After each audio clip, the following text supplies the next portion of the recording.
Hello, sleepy soul. The night is quiet, the world is asleep, and something is waiting in the dark. Before we begin, subscribe to the channel and write your country and current time in the comments. Now listen carefully.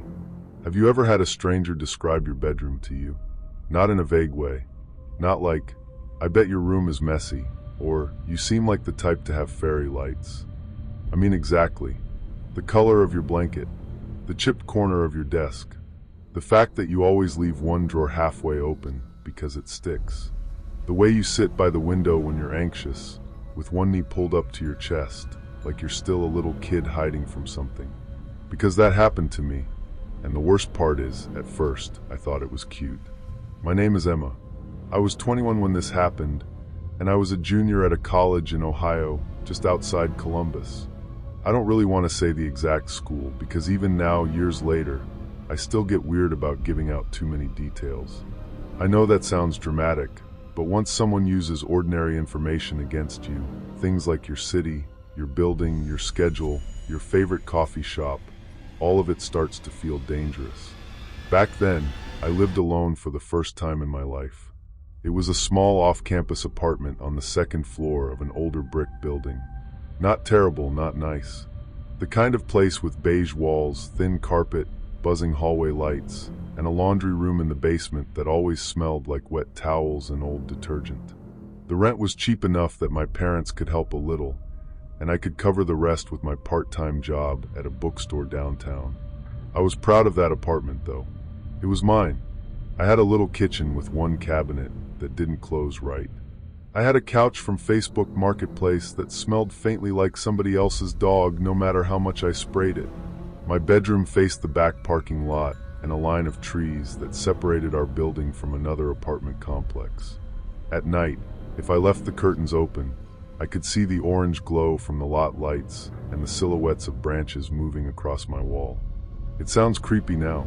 At the time, it felt peaceful. Most nights, I would come home from work around 10, shower, heat up leftovers, then sit in bed with my laptop and music playing low. I was one of those people who stayed up too late, even when I had an 8 a.m. class. I'd scroll, answer messages, watch videos, tell myself I was going to sleep in 10 minutes, and then suddenly it would be 2 in the morning. It was boring. It was safe. It was normal. And honestly, after growing up in a crowded house with 2 younger brothers, normal felt like luxury. About a month after I moved in, I had a problem with my bedroom window. It wouldn't lock. The window itself was old, one of those heavy sliding ones that rattled when the wind hit it. I didn't notice the lock was broken until one rainy night when I tried to close it and the latch just spun uselessly under my fingers. My bedroom was on the second floor, so I wasn't panicking, but still, I was a woman living alone. I didn't like the idea of any window not locking, so I put in a maintenance request. 2 days later, a guy from the property company came by. His name was Caleb. I remember that because he introduced himself twice, like he wanted to make sure I knew it. He was probably in his late 20s or early 30s. Short brown hair, trimmed beard, quiet voice. Not creepy looking at all. If anything, he had that harmless, tired look a lot of maintenance guys have, like he'd spent the morning fixing toilets and arguing with tenants about clogged drains. He wore a gray hoodie under a dark work jacket, and he had a tool bag with him. He fixed the lock in maybe 15 minutes. While he worked, I sat at my desk pretending to study, because I felt awkward just standing there watching him. He made a couple little comments, nothing weird at the time. Old windows in this building are a pain. You just move in? College student? I answered politely but kept it short. I remember he looked around my room once, not in an obvious way. Just a glance. My posters, my desk, my bookshelf, my little pile of laundry by the closet. Normal human curiosity, I thought. When he finished, he tested the lock twice and said, "There. Should be good now." I thanked him, and he gave me this small smile. "Keep those curtains closed at night, though," he said. I kind of laughed because I thought he was joking. He added, "People can see more than you think." Then he left.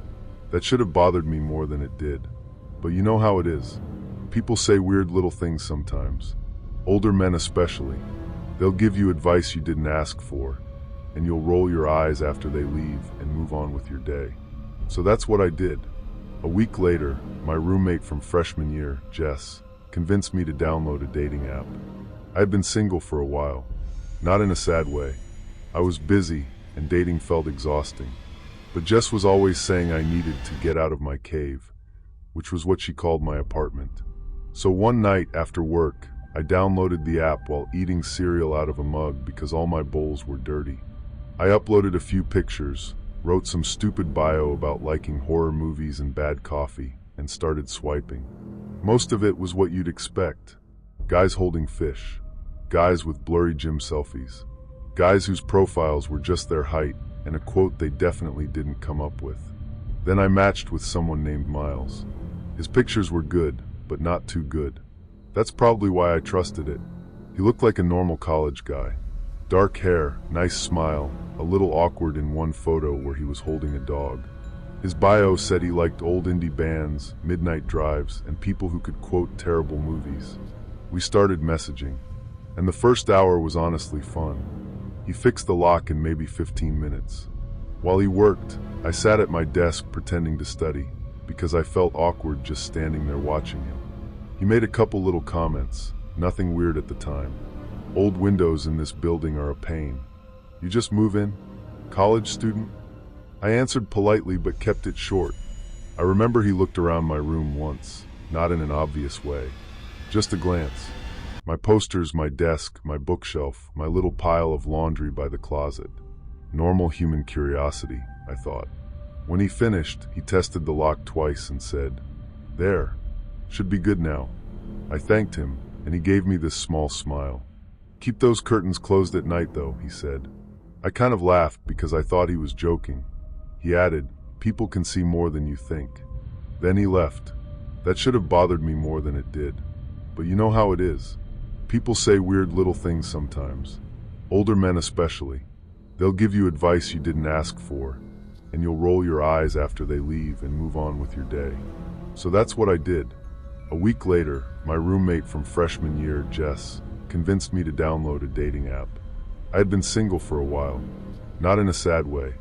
I was busy, and dating felt exhausting. But Jess was always saying I needed to get out of my cave, which was what she called my apartment.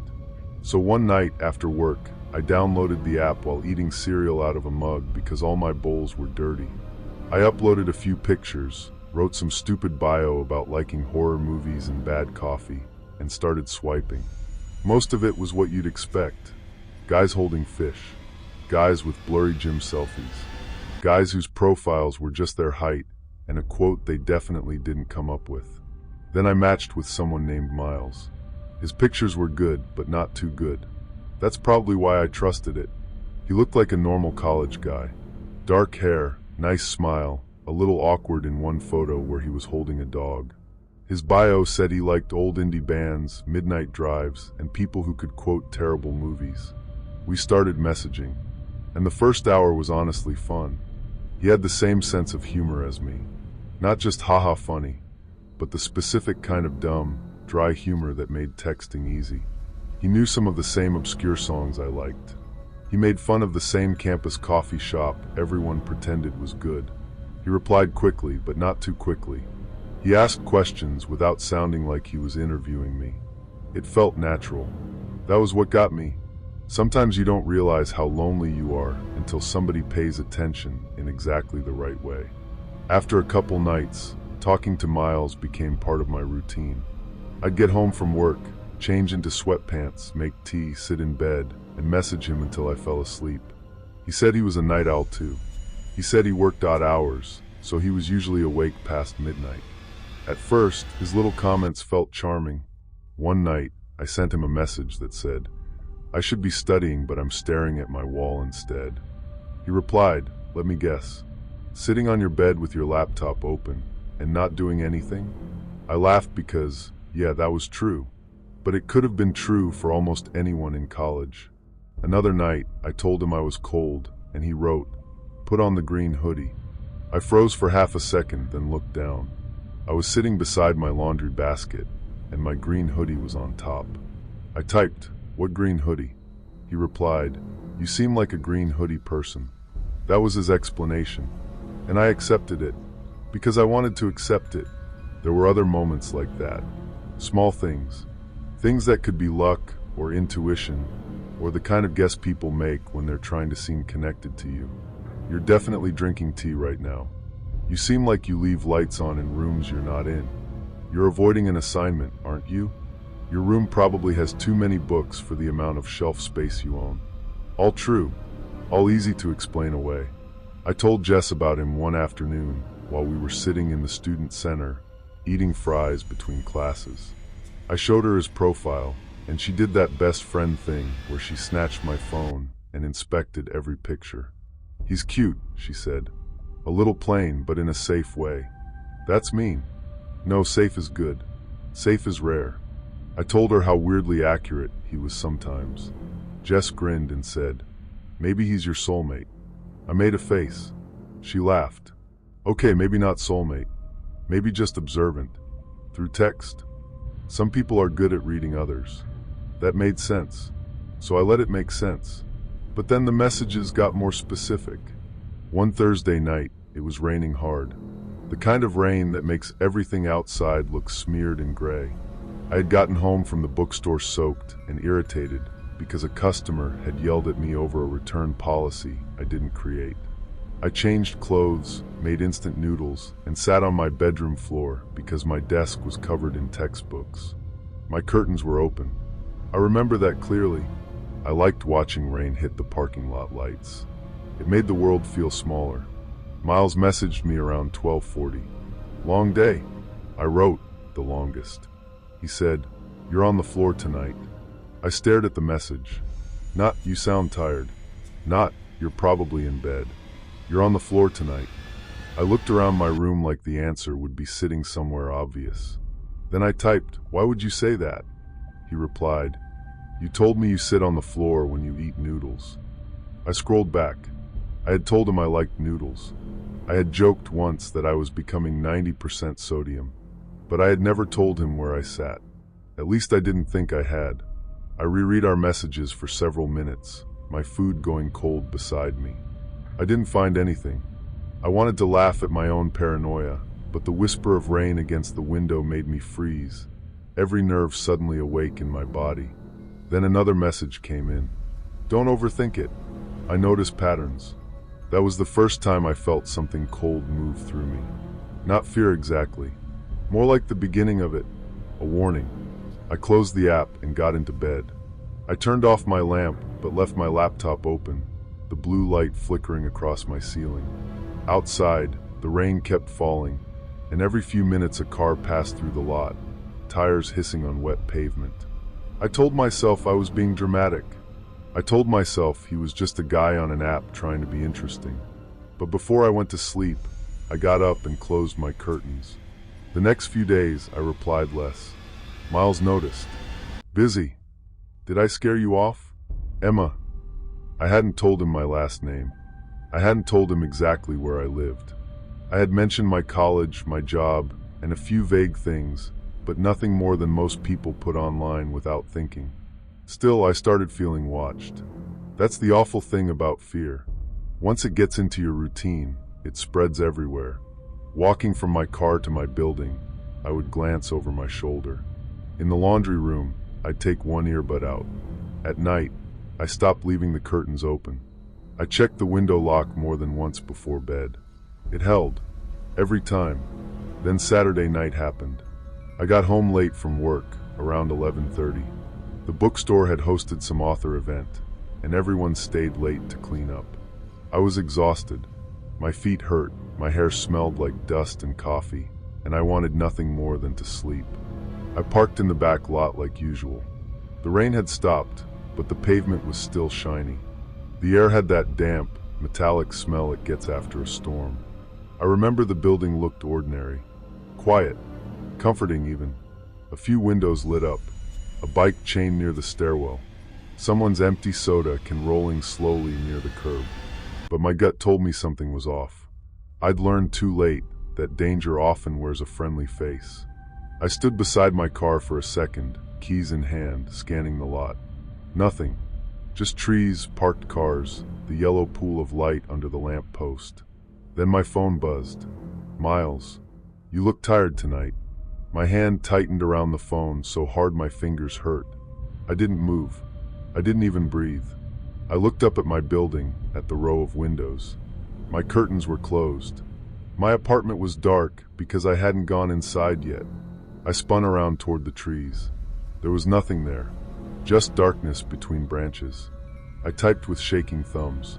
What does that mean? 3 dots appeared, disappeared, appeared again. Then, long shift at the bookstore? My heart sank into my stomach. I had told him I worked retail. I had said I liked books. I don't remember ever telling him the store name. Maybe I did. Maybe I mentioned it casually. Maybe he guessed. Maybe I was making it worse in my head. That's what I kept doing. Giving him little exits. Little explanations. I rushed inside and locked my apartment door behind me. I stood with my back against it, breathing like I had run a mile. The hallway outside was silent except for the buzz of the light above the stairs. I called Jess. She answered half asleep. What? I think Miles is being weird. Who? The app guy. I told her what he'd said. She woke up more as I talked. Block him, she said. What if I'm overreacting? Then you blocked a weird guy. Who cares? I sat on my bed, staring at my closed curtains. He knew I was tired. Everyone's tired at midnight, Em. He knew I worked late. Did you post your job anywhere? No. Instagram? Maybe once. Like months ago. People can find stuff? That doesn't mean it's fine.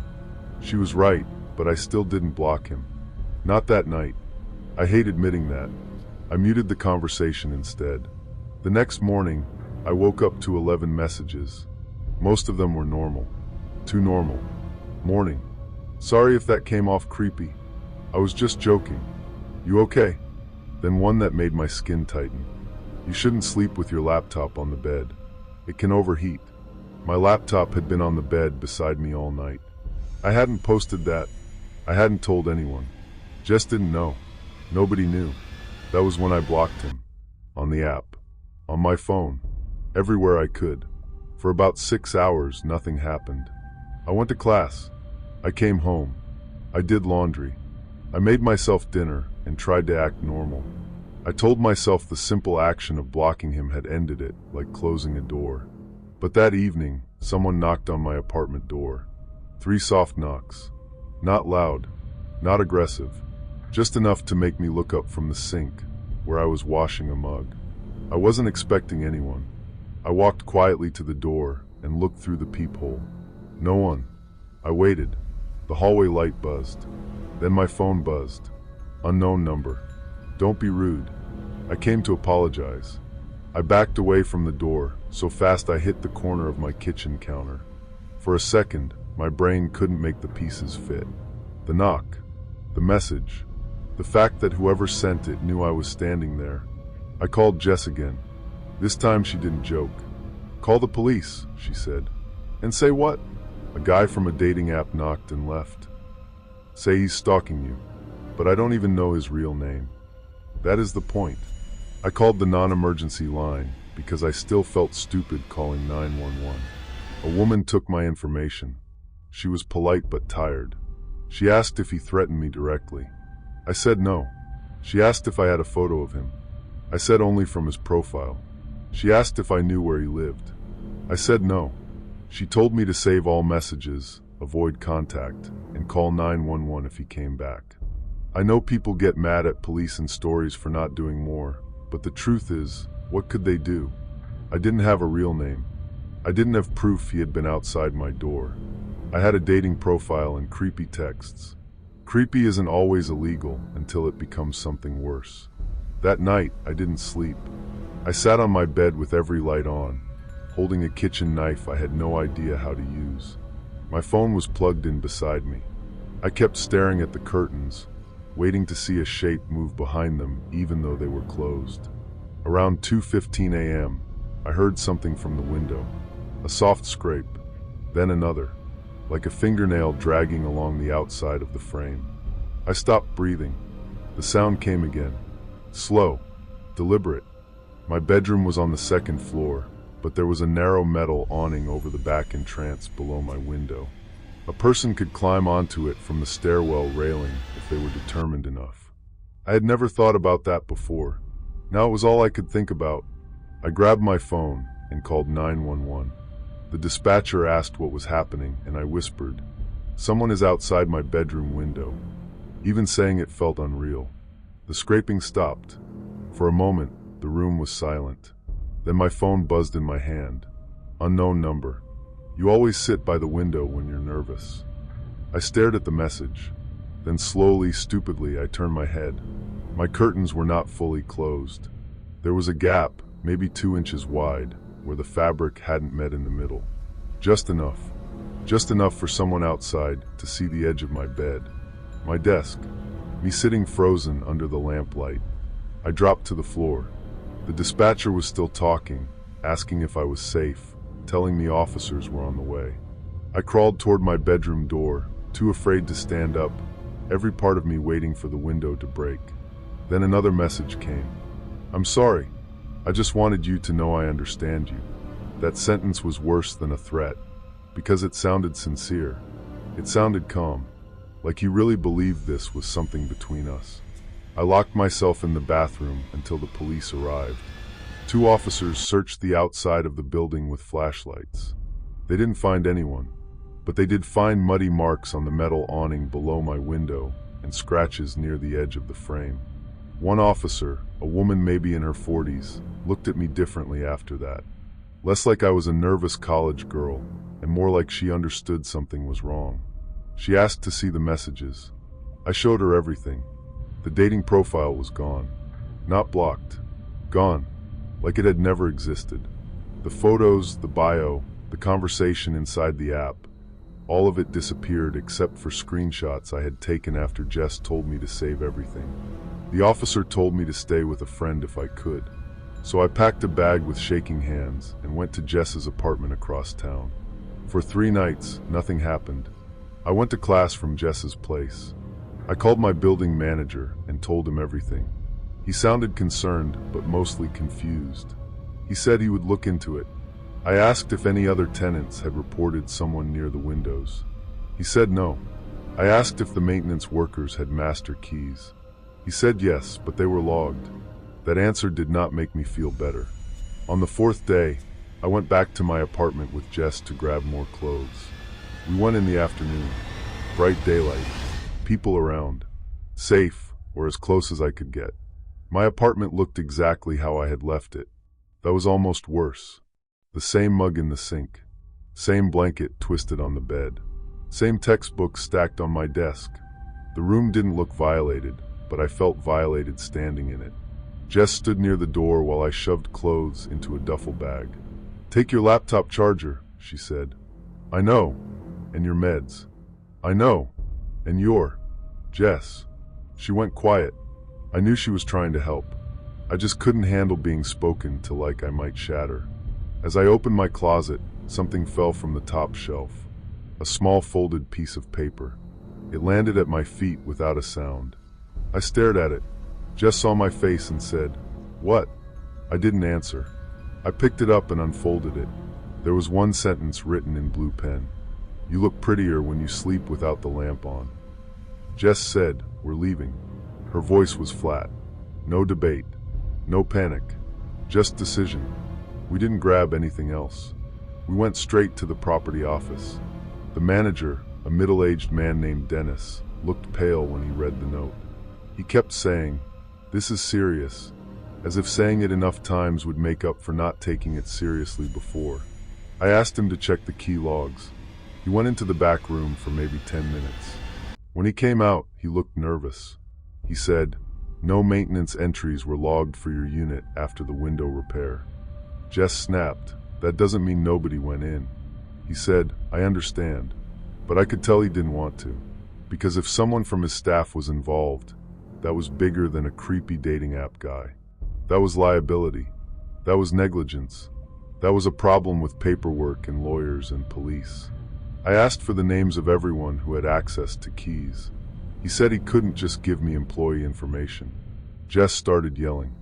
I don't remember everything she said, but I remember one line. She found a note in her closet. Stop worrying about policy. Dennis called the police himself that time. An officer came, took the note, took another statement, and asked more detailed questions. Did I know anyone named Miles? Had I recently rejected someone? Did I have an ex? Did anyone at work act strange? Did maintenance come by recently? That last question made something in my memory click. Caleb, the window lock, the comment, keep those curtains closed at night. I told the officer about him. Dennis got even paler. He said Caleb was a newer hire. Contract worker, not full-time. He handled overflow maintenance for several properties. He had been the one assigned to my window. The officer asked for his full name. Dennis gave it. It wasn't Miles. Of course it wasn't. The police didn't tell me much after that. They said they would follow up. They told me not to return to the apartment alone. They recommended I stay somewhere else until they had more information. I moved back in with my parents for a while, which felt humiliating and relieving at the same time. I thought that would be the end. I thought once his name was involved, once police had the note and the screenshots, he would disappear. He didn't. 2 nights after I left my apartment, I got an email. No subject, no name attached, just a blank sender address that looked like nonsense. The message said, "You didn't have to make this ugly." Attached was a photo. I wish I could explain what it felt like to open that image. It was my bedroom, taken from outside. My room was dark except for the glow of my laptop on the bed. My curtains were partly open. You could see the corner of my desk, the green hoodie hanging over my chair, the little lamp with the crooked shade. And there I was, asleep, turned on my side, one hand under my face, completely unaware. The photo wasn't blurry. It wasn't taken from far away. Whoever took it had been close enough to my window that the glass reflected a faint shape behind the camera. Not a full face, just the outline of someone's head and shoulders. Calm, still, watching. Even after escaping, even with the safety of police lights behind me later, a small, cold part of me couldn't stop replaying the face I'd seen through the window.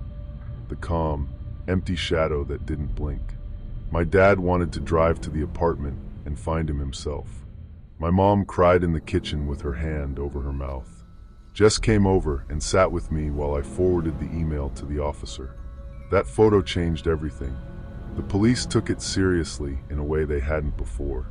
They checked cameras from my building, neighboring buildings, the parking lot, and nearby streets. My apartment complex didn't have many cameras, but there was one facing the back entrance. It didn't catch my window, but it caught people entering and leaving. One clip showed Caleb entering the building on a night he wasn't scheduled. He used a key. Another showed him leaving almost an hour later. I don't know if that was the night he left the note. I don't know if it was the night he came in while I slept. The police never told me all the details, and honestly, I'm not sure I want them. But they did tell me the dating profile photos were fake. They belonged to some guy in another state, a real person who had no idea his pictures were being used. Caleb had made the profile. He had matched with me after finding enough about me online to make himself seem perfect. Music, humor, schedule, my job, my school. Some of it came from my public accounts. Some of it came from watching. That combination is what still makes me sick. He didn't need to hack anything. He didn't need special skills. He just needed patience, access, and the confidence that I would doubt myself. And I did, over and over. Every time he said something impossible, I made it possible for him. I explained it away because the alternative was too terrifying. The police went to question him, but he wasn't at the address his employer had on file. He had stopped showing up for work. His phone was disconnected. His landlord said he'd moved out in a hurry. For almost 2 weeks, nobody knew where he was. Those were the longest 2 weeks of my life. I stayed at my parents' house, but I didn't feel safe there either. I slept on the couch because my childhood bedroom had windows facing the street. I checked locks until my fingers hurt. Every passing car made my stomach tighten. Every unknown call sent me into a panic. My parents tried their best, but they didn't really know what to do with me. My mom would tell me, "You're safe here." and I would nod, but I didn't believe her. Safety had started to feel like a story people told, because they needed it to be true. Then one Friday evening, I had to go back to campus for a meeting with one of my professors. I didn't want to, but I had already missed too much class, and my grade was slipping. Jess offered to go with me, but she had work. My dad offered to drive me, but I said no because I was tired of feeling like a child. That was stupid. I know that now. But fear doesn't always make you careful. Sometimes it makes you desperate to prove you're not afraid. The meeting ended around 6:30. It was dark already because it was November, that miserable time of year when the sky looks drained by late afternoon. The air was cold enough to sting my cheeks. Campus was busy near the library, but the parking lot where I had left my car was farther out, near an older building used for storage and offices. I walked fast with my keys already in my hand. I could feel my pulse in my ears, my hands trembling as I fumbled for the keys. Every second felt stretched, like time itself was conspiring against me. My car was parked under a tree at the edge of the lot. There was a folded paper tucked under the windshield wiper. I stopped about 10 feet away. For a few seconds, I just stared at it. A normal person would think ticket, flyer, note from someone who dinged your car. I knew better. I backed away and called my dad. He answered, and I said, "There's something on my car." His voice changed immediately. "Where are you?" I told him. "Get inside a building. Now." I turned toward the nearest campus building and started walking. That was when I heard footsteps behind me. Not running, walking, matching my pace. I looked over my shoulder. A man in a dark jacket was crossing the lot from the opposite side. His head was slightly lowered against the cold. At first, I couldn't see his face. Then he looked up. Caleb. I knew him instantly, even though I'd only seen him once in my apartment. My brain did something strange then. It didn't scream. It didn't form words. It just went blank, like a fuse had blown. My dad was still on the phone saying, "Emma? Emma, talk to me." Caleb raised one hand. Like a wave. Like we were friends. I turned and ran. I wish I could say I was graceful, but I wasn't. My bag slammed against my hip. My shoes slipped on damp leaves. I almost dropped my phone. I ran toward the building with the brightest lights, pulling on the door handle so hard my shoulder hurt. Locked. Of course it was locked. I hit the glass with my palm and looked back. Caleb was closer now, still not running. That was worse. He knew he didn't need to run. I could hear my dad shouting through the phone. I pressed it to my ear and gasped, "He's here." "Call 911. "I can't." "Emma, call 911. The next building was farther down the path. I ran toward it, but my ankle twisted on the curb and I stumbled. Pain shot up my leg. I caught myself on one knee, and for one horrible second, I couldn't get up. The footsteps kept coming. I looked back. Caleb was maybe 30 feet away.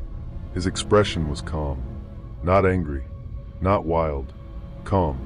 That's what I remember most. He said, "You made this so much harder than it had to be." My heart sank into my stomach as the door clicked shut behind me in my memory from nights before. And in that moment, out in the open, I realized something even worse. Being outside didn't make me safe. Someone was watching, someone had followed, and I had no real way out unless I moved. So I screamed. Not words. Just a raw, ugly scream that tore up my throat. Caleb flinched.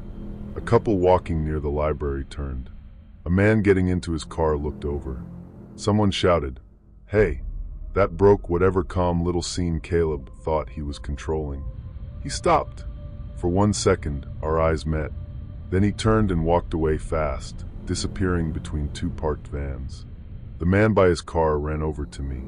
The couple called campus security.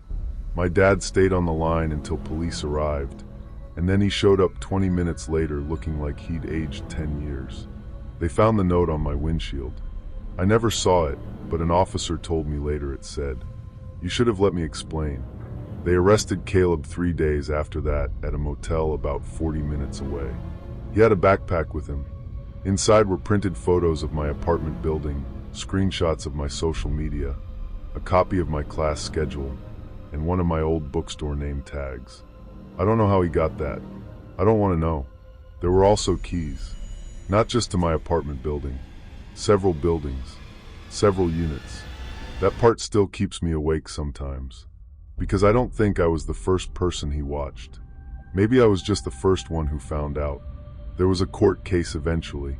I won't pretend it felt like justice in some clean, satisfying way. It was slow and exhausting.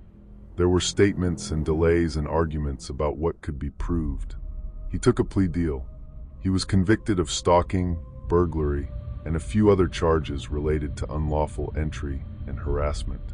People always ask if I saw him in court. I did. Only once. He looked smaller than I remembered. That surprised me. In my mind, he had become this huge shadow, this thing that filled every doorway and window.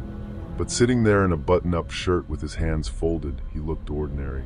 That was almost worse, because monsters are easier when they look like monsters. Caleb looked like a guy you'd pass in a grocery store, a guy who would hold the door for you, a guy your landlord would send into your apartment while you were alone, because he had a work order and a tool bag and a name tag. After everything, I moved out of that apartment without spending another night there. My parents and Jess packed most of my things. I went with them once, in daylight, to decide what to keep. I threw away my curtains. I threw away the green hoodie. I know that sounds stupid, but I couldn't look at it without hearing his message. Put on the green hoodie. I stopped using dating apps. I made all my accounts private. I deleted old posts. I turned off location tags. I stopped posting pictures in real time. Even now, I don't share where I am until after I've left, if I share it at all. I also learned how much information we give away without meaning to. A mug from your workplace in the background of a photo. A campus building in an Instagram story. A playlist. A class complaint. A joke about being awake at 2 a.m. A window left uncovered because you think you're on the second floor, and that means something. It does mean something. It means you feel safe. And sometimes feeling safe is exactly what makes you careless. For a long time, I blamed myself. I know everyone says not to do that. I know logically it wasn't my fault. Caleb chose to do what he did. He lied. He watched. He came into my home. He built a fake person out of things he stole from my life. But guilt doesn't care about logic. I kept thinking about every moment where I could have stopped replying. Every time my stomach tightened and I ignored it. Every time I laughed off a message because I didn't want to seem paranoid. That word makes me angry now. Paranoid. People use it like an insult. But paranoia is sometimes just your brain collecting evidence faster than you can explain it. The first apartment I moved into after college was on the 4th floor, facing a brick wall with no fire escape near the windows. I picked it for that reason. I installed a doorbell camera.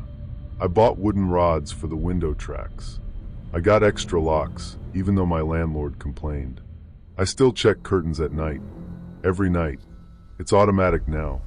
I'll be brushing my teeth, and suddenly I'll stop and walk through the apartment, making sure every window is covered. If there's even a sliver of glass showing, I fix it.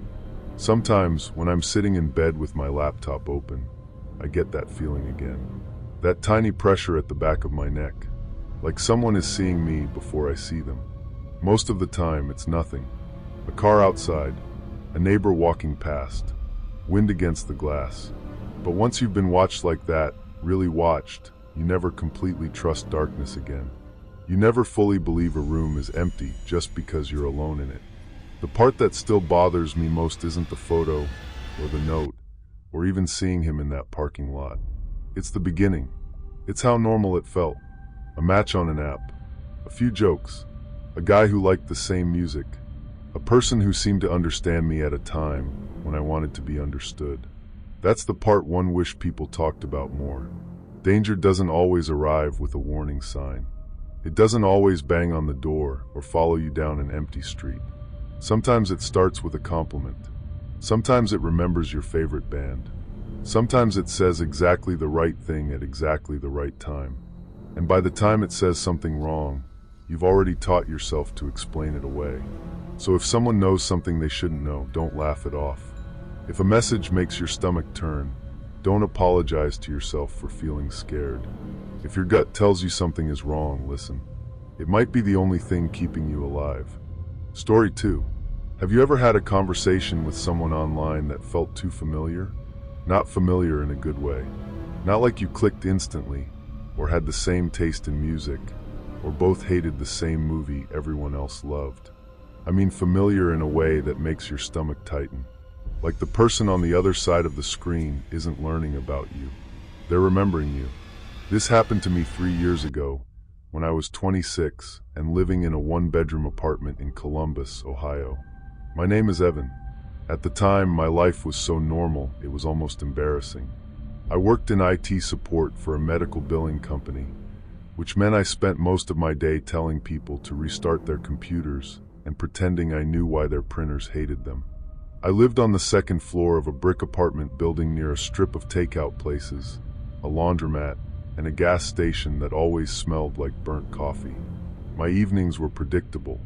I'd come home, kick my shoes off by the door, heat up something frozen, and watch videos on my laptop until I felt tired enough to sleep. It wasn't lonely exactly, but it was quiet. After a bad breakup the year before, I had deleted most dating apps and told myself I was working on myself, which mostly meant I wasn't putting effort into anything. Then one Friday night in late October, after 2 beers and a depressing amount of scrolling, I reinstalled one.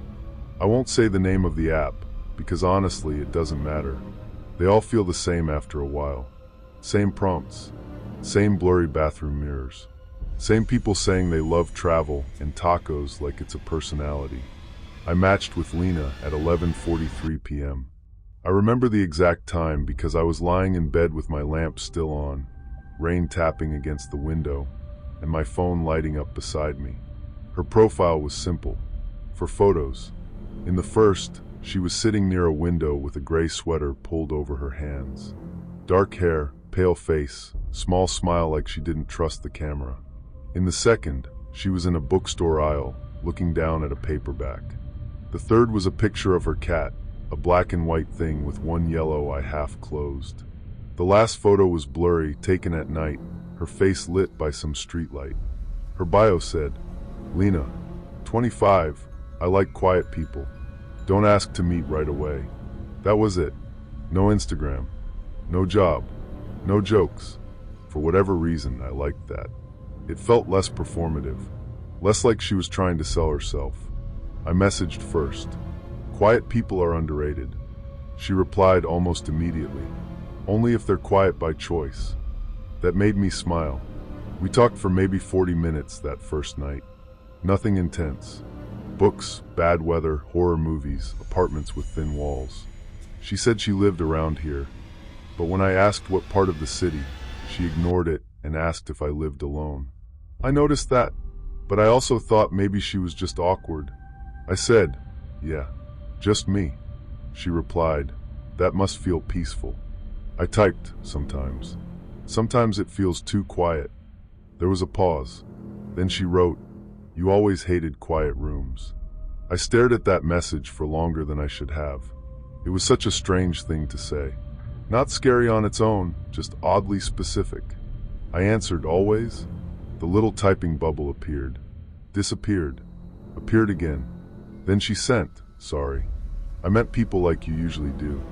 I told myself it was nothing. People mistype. People say weird things late at night. And honestly, I wanted to keep talking to her because the conversation had this slow, strange pull to it. Like walking past a house with one lit window and wondering who's inside. Over the next few nights, Lena became part of my routine. I'd get home, shower, eat, and around 10 or 11 my phone would buzz. Always on the app. Never texting. Never Snapchat. Never Instagram. Never any other platform. When I asked for her number, she said, I don't give that out. When I asked if she wanted to grab coffee sometime, she said, I don't like meeting in public. That made me laugh, because meeting in public is usually the safe option. I said, isn't public better than private? She replied, not when you know what people can do. There was something heavy in that answer, so I didn't push it. A couple days later she said, I have trust issues. I said, fair. She wrote, "You did too." There it was again. That past tense. You did too. I remember sitting on my couch with the TV playing some cooking show I wasn't watching. The room was dark except for the blue light from the screen, and rainwater was sliding down the balcony door. I looked at her message and felt that little cold pinch at the back of my neck. I typed, "Do we know each other?" She replied, "Not anymore." I thought she was flirting in some cryptic way. Some people do that. They try to sound mysterious because normal conversation feels too plain. So I played along. Did I forget something? She didn't reply for almost 5 minutes. Then she said, "You always do." I should have unmatched her right there. That's easy to say now. It's always easy to say what you should have done after something bad happens. But at the time, my curiosity was stronger than my fear. And honestly, she hadn't done anything threatening. She was just strange, quiet, sad maybe. The first truly wrong thing happened on the 4th night. I had just gotten back from visiting my mom in Grove City. She'd made lasagna, packed leftovers in a plastic container, and complained that I never called enough. I came home around 9:30, parked in my usual spot, and sat in the car for a minute because the lot lights were flickering and the rain had turned into this wet mist that made everything look soft and unreal. As I was walking toward the building, my phone buzzed. "Lena, did she make lasagna again?" I stopped under the awning. For a few seconds, I just stood there with rain dripping from my hood. I had never told Lena about my mom. Not her name, not where she lived, not what I was doing that night. I definitely hadn't told her about lasagna. I opened the app and typed, "What?" She replied, "Your mom. She makes too much food when she's worried." My mouth went dry. I looked around the parking lot. There were maybe 6 cars. A white SUV, a dented Honda, my neighbor's blue pickup, a black sedan I didn't recognize. Nobody standing outside. Nobody by the dumpsters. Nobody watching from the stairs, as far as I could tell. I wrote, "How do you know that?" Her answer came fast. "Because you told me before." I didn't move. The rain made a soft clicking sound on the metal awning above me. Somewhere down the street, a dog barked once and then went quiet. I typed, "Before when?" No answer. I waited there for maybe 2 minutes, staring at the screen until my fingers started to feel numb. Then a new message appeared. "Good night, Evan." I had not told her my last name. I know that sounds small, but when you're talking to someone on a dating app, you know exactly what you have and have not revealed. I had given her my first name because it was on the profile. I had told her my job in general terms. I had told her I lived alone. That was it. Not my mom. Not dinner. Not my last name. Inside my apartment, I locked the door, then checked it twice. I pulled the blinds closed even though I was on the 2nd floor. I sat at my kitchen table with the lasagna untouched in front of me and started looking through my own profile, like maybe I'd linked something by accident. No Instagram. No Facebook. No last name. The app only had my first name and age. I searched myself online. My full name came up in some old high school track results, a LinkedIn page I hadn't updated in years, and a few public record sites with addresses that were mostly wrong. So technically, someone could find me. I knew that. Anyone can find anyone if they have enough time and motivation. But the lasagna, my mom worrying, that wasn't online. I barely slept that night.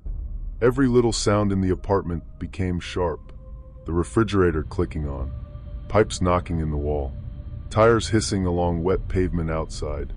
Around 2 a.m., I heard footsteps in the hallway and froze with my blanket pulled up to my chest like I was a kid again. They stopped outside my door. I held my breath. Then they continued down the hall, slow and heavy, probably my neighbor coming home from work. I wanted to laugh at my own paranoia, but my body wouldn't let me. Every nerve in me was screaming that something was wrong. The next morning, in full daylight, I felt stupid. That's another thing nobody tells you about fear. It changes shape depending on the light. At night, you believe every shadow is a person. In the morning, you convince yourself you were dramatic. I told my friend Mark at work during lunch. Mark was the kind of guy who treated every problem like a puzzle he could solve in 10 minutes. He wore smart watches on both wrists for a while because he wanted to compare sleep data. When I showed him the messages, he frowned. "That's weird," he said, "but you probably told her more than you think." "I didn't tell her my last name." "Maybe your profile used to have it." "It didn't." "Maybe she reverse image searched you." "With what?" "My dating app photos." He shrugged. "People are insane." That was his final answer. People are insane. He wasn't wrong, but it didn't help. That night, Lena messaged me again at 10:18. "Are you scared of me now?" I was sitting in bed, already tense because I had been waiting for the buzz. I typed, "Should I be?" She replied, "No." Then, after a few seconds, "Not of me." My room felt suddenly smaller. I wrote, "Then who?" Typing bubble. "Gone." Typing bubble. "Gone."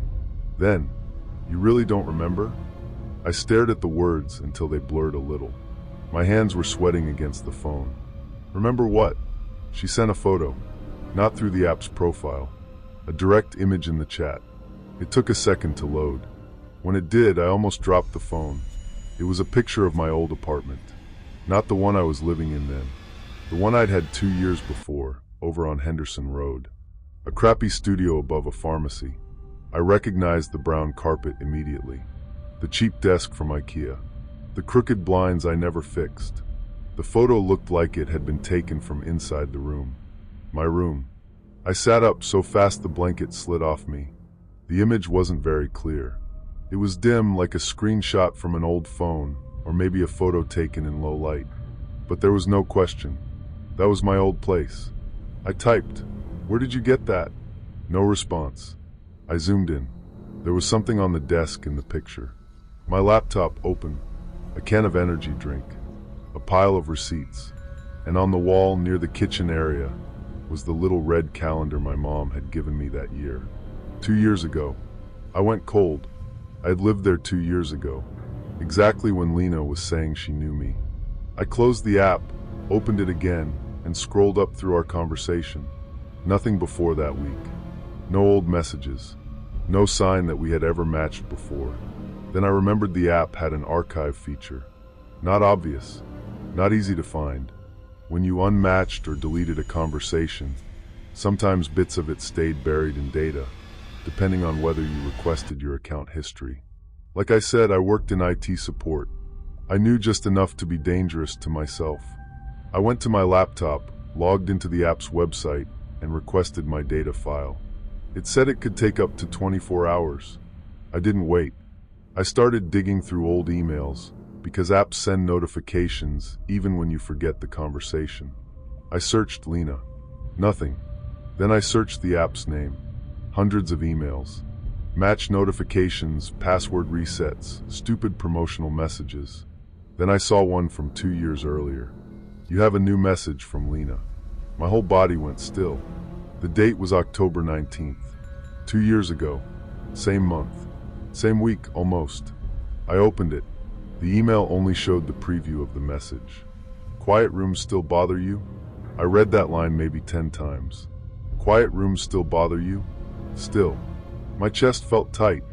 I searched again, narrower this time. There were 6 email notifications from Lena that week 2 years ago. All of them from the same dating app. I had no memory of matching with her. None. No vague recognition. No, "Oh yeah, that girl." Nothing. The previews got stranger. "Don't meet him. Please answer. You said you'd help." And the last one, "I'm outside." That was the final email. After that, nothing. I sat at my desk in the dark with my laptop humming and my phone lying face down beside it. My apartment felt too quiet, like the walls were listening. I tried to think back to that time in my life. 2 years earlier, I had been drinking more than I should. Not every day, not in a dramatic way, just enough that weekends blurred together. I was working a worse job then, sleeping badly, dating randomly, avoiding most of my friends. Could I have matched with her and forgotten? Maybe. Could she have come over? That thought made something inside me recoil. I checked my old photos from that month. Mostly screenshots, food pictures, a few blurry shots from bars. Nothing helpful. Then the app buzzed on my phone. "Lena." "Found it?" I didn't touch the phone for a full minute.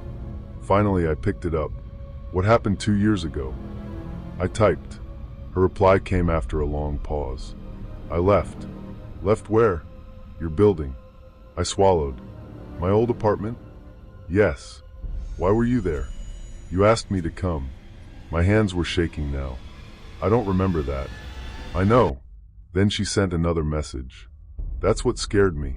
I read it again and again, trying to make it fit into a normal explanation. Maybe this was some elaborate scam. Maybe someone had hacked old app data. Maybe Lena wasn't Lena, but someone using an old profile to mess with me. That explanation was almost comforting because it was at least human. Disturbing, but human. I typed, "Who are you really?" She replied, "Lena." "Prove it." No answer. Then she sent a voice note. I didn't want to play it, but I did. Her voice was soft, younger than I expected. Tired. "Evan," she said, "please don't meet anyone from here. Not tonight. Not ever. He uses my account when he needs someone to trust him." That was it. 16 seconds. No background noise except maybe traffic, very faint. I played it 3 more times. He uses my account. I didn't sleep at all. The next day at work, I was useless. I kept checking my phone under the desk, expecting another message. Mark noticed and asked if Creepy App Girl had escalated. I showed him the photo of my old apartment and the old email notifications. This time he didn't joke. "Dude," he said quietly, "go to the cops." "With what? A dating app message?" "With that." He pointed at the photo. "How would she have a picture of your old apartment?" That was the question I couldn't answer. At lunch, I searched Lena's profile photo on a reverse image site. At first, nothing useful came up. Then I cropped the bookstore photo and tried again. One result, a missing person post from 2 years ago. My stomach dropped before I even clicked it.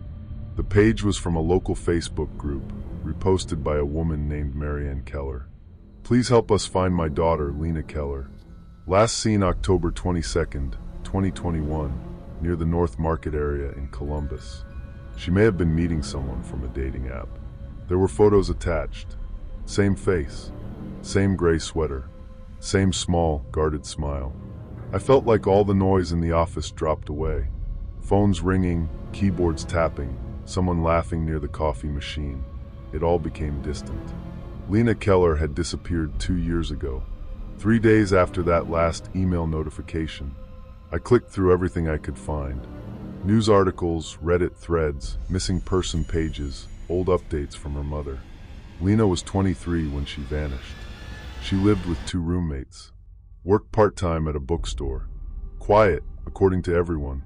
Careful. Not the type to just disappear. The last confirmed sighting was outside a coffee shop around 8:40 p.m. Security footage showed her getting into a dark-colored sedan. The driver was never clearly identified. There was one detail that made my skin crawl. Witnesses said the driver was a white male, mid to late 20s, brown hair, average build. That description could match half the men in Ohio. It also matched me. Not exactly, but close enough. Close enough for someone to look at me and see a pattern.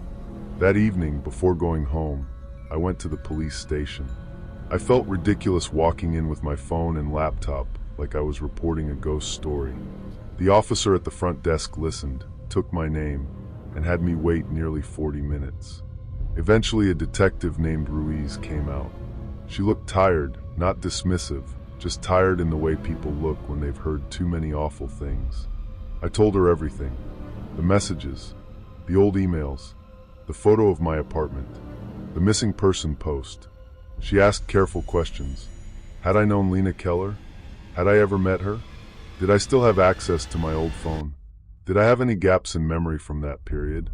Had anyone used my account? I told her the truth. I didn't remember Lena, but apparently I had talked to her. Detective Ruiz didn't accuse me. She didn't comfort me either. She asked me to send screenshots and said they would look into whether the account was connected to the missing person case. She told me not to engage with the profile anymore. Block it? I asked. She thought for a moment. Don't block it yet, but don't respond unless we tell you to. If they message again, screenshot everything. I left the station feeling both better and worse. Better because I had told someone. Worse because they believed me enough to be concerned. That night, I parked close to my building, under the brightest light in the lot. The street looked ordinary, quiet, even comforting. A delivery driver was carrying pizza boxes into the next building. Someone's TV flickered blue behind a curtain. A couple argued softly near the stairwell.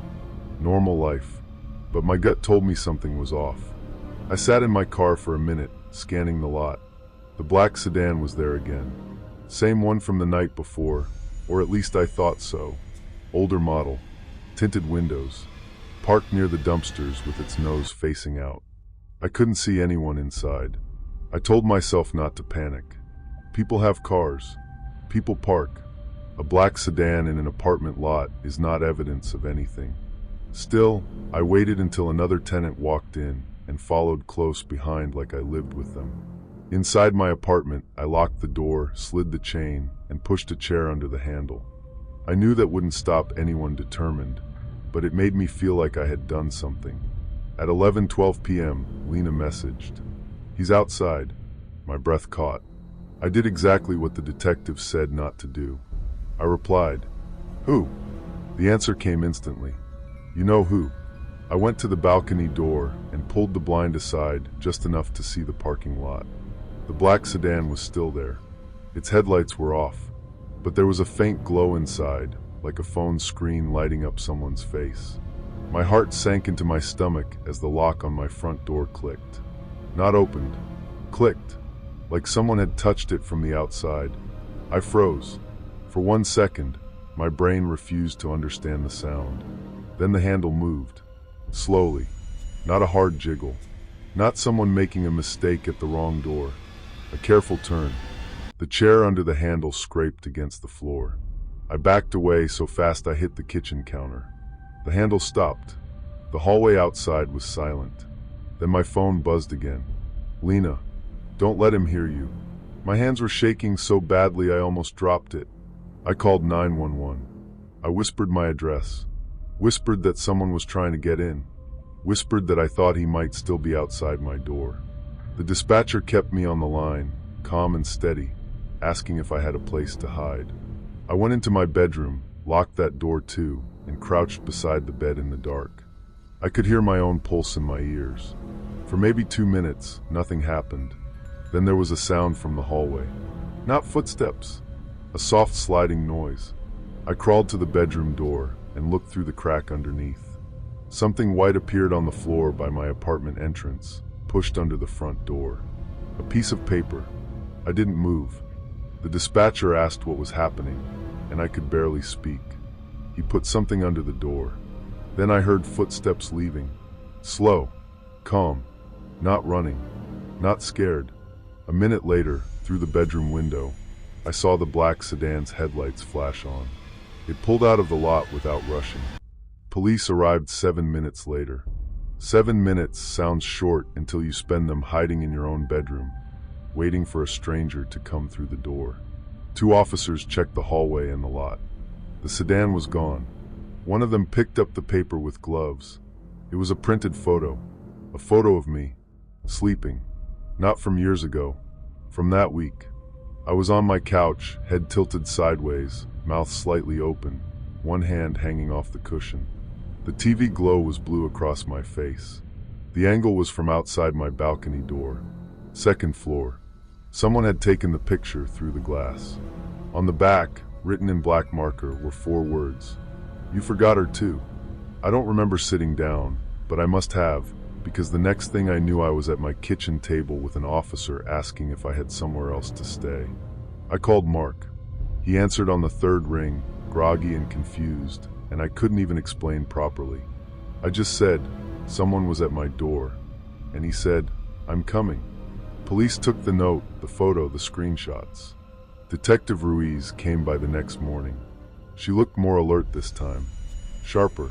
She asked if I had any enemies, anyone who might want to scare me, anyone with access to my apartment. I said no. She asked again if I remembered Lena. I said no. She asked if there was any chance I met her 2 years ago and something happened. That question sat in the room like a third person. I said, I don't know. And I hated that answer. Because it was true. I didn't know. My old phone from that period was in a drawer at my mom's house. I had upgraded and forgotten it there after a family dinner. Detective Ruiz asked me to bring it in if I could. Mark drove me because I didn't want to be alone. At my mom's place, I tried to act normal, but mothers have a way of seeing through your skin. She asked what was wrong before I even sat down. I told her some of it, not all, enough to scare her. She found the phone in a kitchen drawer with rubber bands and batteries. An old cracked iPhone with a dead screen.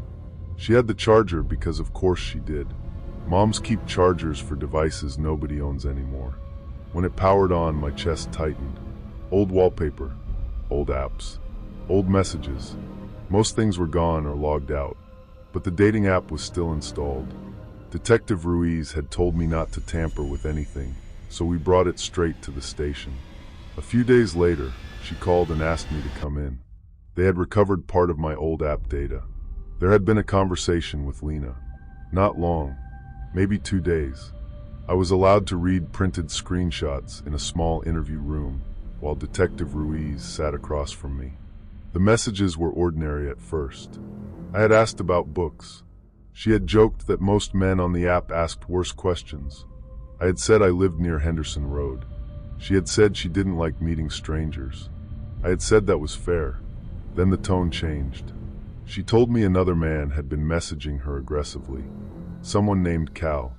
She said he had found her workplace. She was scared, and I apparently had offered to help. Reading my own words from 2 years earlier felt like finding a stranger wearing my face. I had said, if you need somewhere to wait or charge your phone, I'm nearby. She said, I don't want to bring trouble to your door. I said, you won't. Then later, Lena, he's outside again. Me, outside where? Lena, the bookstore. Me, call police.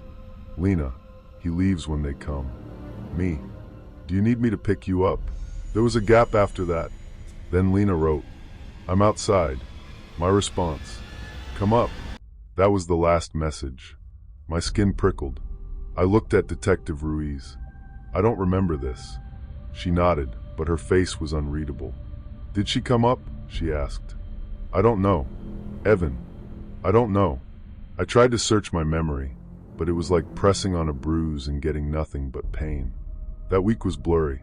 I remembered going out with coworkers. I remembered drinking at a bar near campus. I remembered waking up one morning with a cut on my knuckle and assuming I'd hit it on something. But Lena at my door? Nothing. Ruiz told me they had also found something else.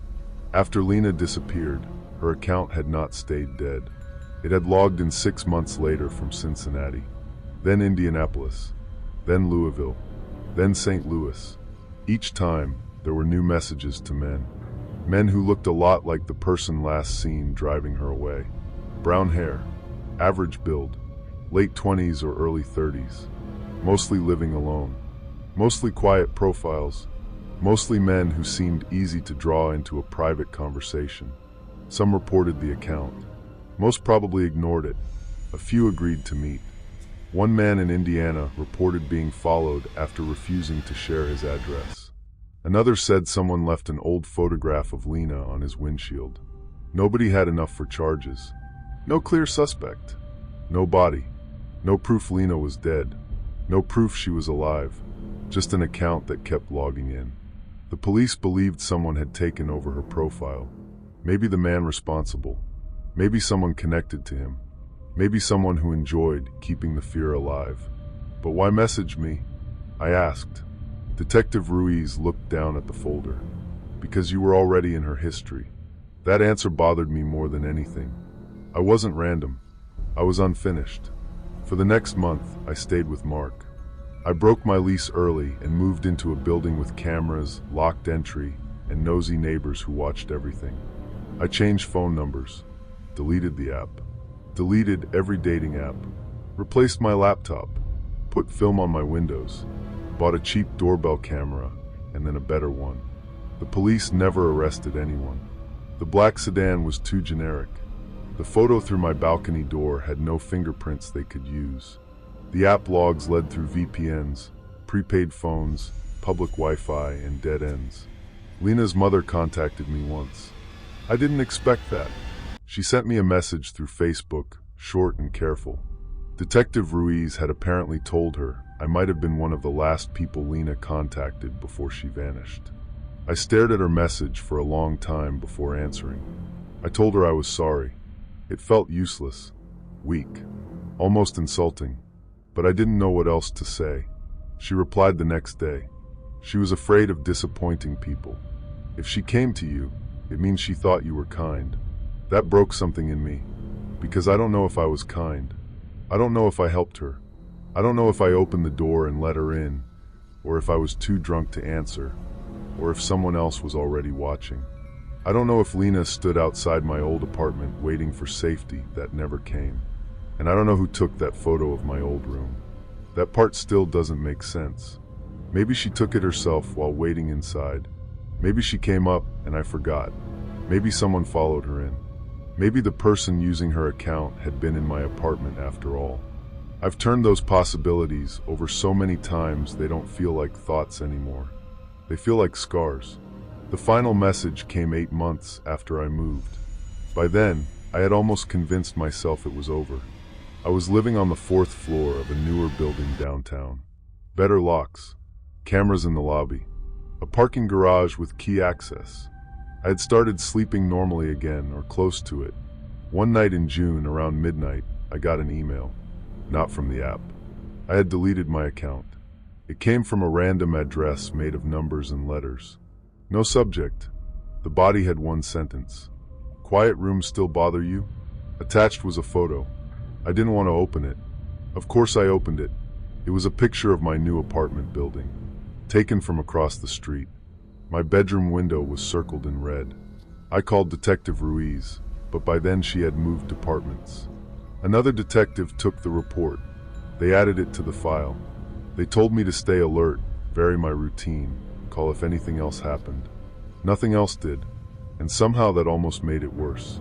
Because when something happens, at least you know where the danger is. When nothing happens, the whole world becomes the danger. Every parked car becomes a question. Every dating profile with too few details feels like a trap. Every quiet notification after midnight makes my stomach twist before I even look. I'm 30 now. I live in a different state. I don't use dating apps. I don't keep my blinds open after dark. I don't let people I barely know come to my apartment, and I don't go to theirs. My friends think I'm careful. My mom thinks I'm traumatized. They're both probably right. The police still haven't found Lena Keller. Her missing person page is still up. Her mother still posts on her birthday. And sometimes, when I can't sleep, I search her name. I know I shouldn't, but I do. I look for updates, new articles, anything. A few months ago, I found a post in a local forum from a guy in Kansas City. He said he matched with a quiet girl named Lena who refused to meet in public and only wanted to talk through the app. He said she knew things about him he had never posted anywhere. Most people in the comments told him it was a scam. Someone said it was probably an AI bot. Someone else told him to stop being dramatic. I didn't comment. I just stared at the screen until my eyes hurt, because in his profile picture he had brown hair. Average build, late 20s. He looked enough like me. He looked enough like the man in the old security footage.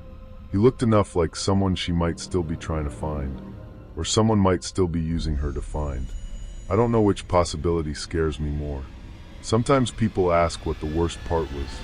They expect me to say the photo under the door, or the black sedan, or hearing my lock turn in the middle of the night. But it isn't any of those. The worst part is knowing that 2 years before I was scared, she was scared first. She reached out, maybe to me, maybe through me, and I forgot, or someone made sure I would.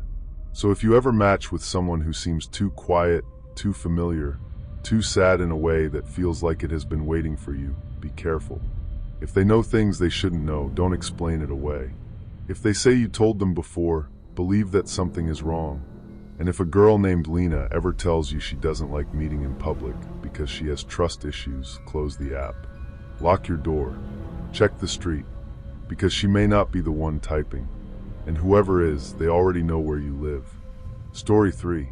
Have you ever had a moment where your phone saved your life? I don't mean in the dramatic, movie kind of way, where you dial 911 with 1 second left and someone kicks down a door. I mean one tiny habit, one boring little safety step you almost skipped because it felt paranoid. For me, it was taking a screenshot. That's it, a screenshot of a dating profile. If I hadn't sent it to my best friend before leaving my apartment, I don't know where I'd be right now. I don't even like saying that because it sounds like I'm exaggerating, but I'm not.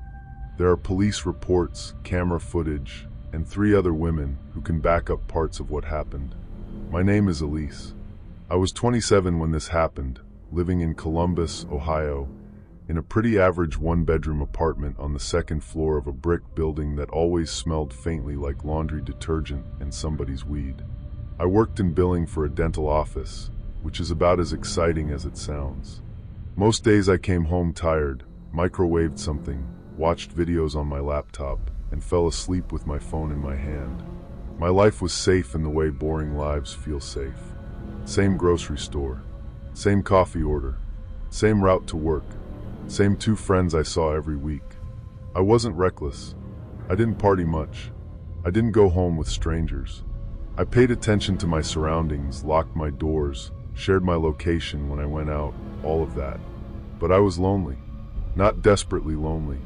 Just that quiet kind that creeps in when your friends start getting engaged and your weekends begin to feel like waiting rooms. So, I downloaded a dating app again. I'd been on and off them for years. Most conversations went nowhere. Some guys opened with something weird, some were boring, some were clearly only using pictures from 5 years ago. I didn't expect much from it. Then I matched with Marcus. His profile looked almost too normal. Not perfect, not fake perfect. That's what got me. He had 3 photos. One of him in a gray sweater holding a coffee, one hiking somewhere with pine trees behind him, and one with a golden retriever licking his face. His bio said he was 31, worked in logistics like bookstores, bad documentaries, and coffee after 6 p.m. because rules are fake. It was cheesy, but not in a creepy way. He messaged first.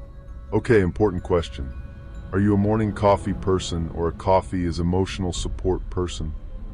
I actually laughed. I remember that clearly, sitting cross-legged on my couch with a bowl of cereal for dinner.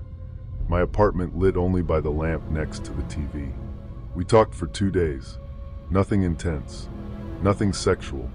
Nothing pushy. He asked about my job, joked about how dental offices always smelled like bubblegum and fear, and told me he had just moved back to the area after helping his dad recover from surgery. That detail made him seem real.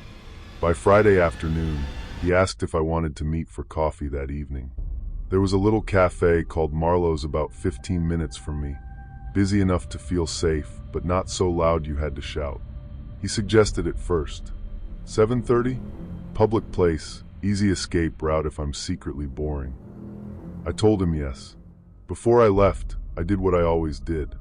I sent my best friend Kira his profile and said, "Coffee date tonight." If I get murdered, it was Marcus from Hinge. Kira and I had the kind of friendship where that didn't sound alarming. We'd been doing safety check-ins for years. She lived across town near Grandview and worked nights sometimes as a bartender. She was blunt, funny, and annoyingly right about people. I expected her to send back something like, "He looks like he says vibes too much." Instead, she replied almost immediately, "Wait." Then another bubble. "Elise." Then, "That's the same guy I'm meeting tonight." I stared at the message for a second, not understanding it. I typed, "What?" She sent me a screenshot. My stomach did this slow, heavy drop. Same face. Same gray sweater photo. Same hiking photo. Same dog. Same name. Marcus. But her Marcus was supposedly 32, not 31. His bio was almost the same, except instead of bad documentaries, it said old horror movies. He had told her he worked in supply chain, not logistics, which was close enough to feel intentional. He had asked her to meet at a wine bar at 9 o'clock, across town. I sat there on the edge of my bed with one shoe on, my keys in my hand, and just kept switching between screenshots like my eyes were going to find some little difference that made it all okay. I called her. She picked up on the first ring. "Tell me you're not already there," she said. "No. Are you?" "No, I'm getting ready." "What the hell is this?" "Maybe he's just, I don't know, double booking? Using the exact same profile? He could have 2 accounts?" Elise. I knew how stupid I sounded. I just didn't want the alternative to be true. We compared everything. She read me his messages, and I read her mine. The tone was similar, but not identical. Hers used more punctuation. Mine used more short jokes. Both of them had been actively messaging us that afternoon. Then Kira said very quietly, "Text him right now." What do I say? Just ask if we're still on. So I did. Me, still good for 7:30? The typing bubble came up immediately. Marcus, absolutely. Looking forward to it. Kira went quiet on the phone. Then she said, "Mine just answered too." Her Marcus had written, "Wouldn't miss it." For a second, neither of us spoke. You know that feeling when a normal room suddenly doesn't feel normal anymore? My bedroom was the same. Pile of laundry on the chair. Makeup on the dresser. Rain tapping lightly against the window. But everything felt tilted, like I had walked into my own life and found something wrong with the furniture. Kira said, "Cancel." "Yeah, don't explain too much. Just say something came up." I typed, "Hey, I'm sorry but I can't make tonight." Something came up. I watched the message send. Kira sent something similar. For maybe 10 seconds, nothing happened. Then my phone buzzed. "Marcus, that's okay." Another message appeared before I could answer. "Marcus, smart." I stopped breathing. Kira whispered, "Elise?" "What did yours say?" She didn't answer right away. "Kira?" Then she read it to me. "Smart." At the exact same time, my phone buzzed again. "Marcus, we'll just come to you instead." I remember the silence after that. It was so complete I could hear the refrigerator humming in my kitchen. I could hear rainwater dripping from the gutter outside my window. I could hear my own breathing, shallow and ugly. Kira said, "Elise, lock your door." I was already moving. I ran to the front door and checked the deadbolt. Locked. Chain on. I looked through the peephole. Empty hallway. Beige carpet, bad lighting, the neighbor's welcome mat with faded sunflowers. I went to the sliding glass door that led to my tiny balcony and made sure the latch was down. Then I checked every window, even though I lived on the second floor, and told myself nobody could get in that way. My heart sank into my stomach as the lock clicked beneath my fingers, and I realized I was completely alone. Someone was watching, and I had no idea from where. "Call the police," Kira said. I almost laughed. Not because it was funny, because it felt ridiculous. What was I going to say? A man from a dating app sent a creepy message? Maybe 2 men? Maybe a scam? But then another message came in. "Marcus, you should have picked Marlowe's. Safer in public." I backed away from the window. I had never told him my apartment number. That was the first thing I clung to. He didn't know where I lived. He couldn't. I had my neighborhood hidden on the app. I hadn't shared my address. I hadn't mentioned my building. I had only said I lived near Clintonville, which covers a lot of ground. Then Kira said, "Mine just sent my street name." I felt my skin go cold. "What?" "He sent my street name, Elise."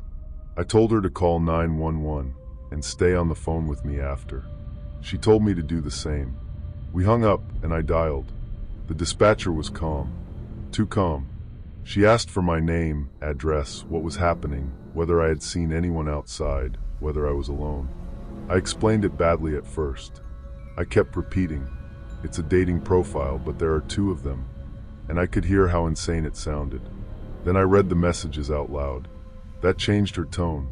She told me officers would be sent, but there were emergencies in the area and it might take time. She told me not to open the door for anyone, even if they claimed to be police, unless dispatch confirmed they were there. She told me to move away from windows. so I went into my bathroom. It was the only room without a window. I sat on the closed toilet lid with my knees pulled up, holding a kitchen knife I had grabbed on the way in. It was stupid and dramatic and probably useless, but my hands needed something.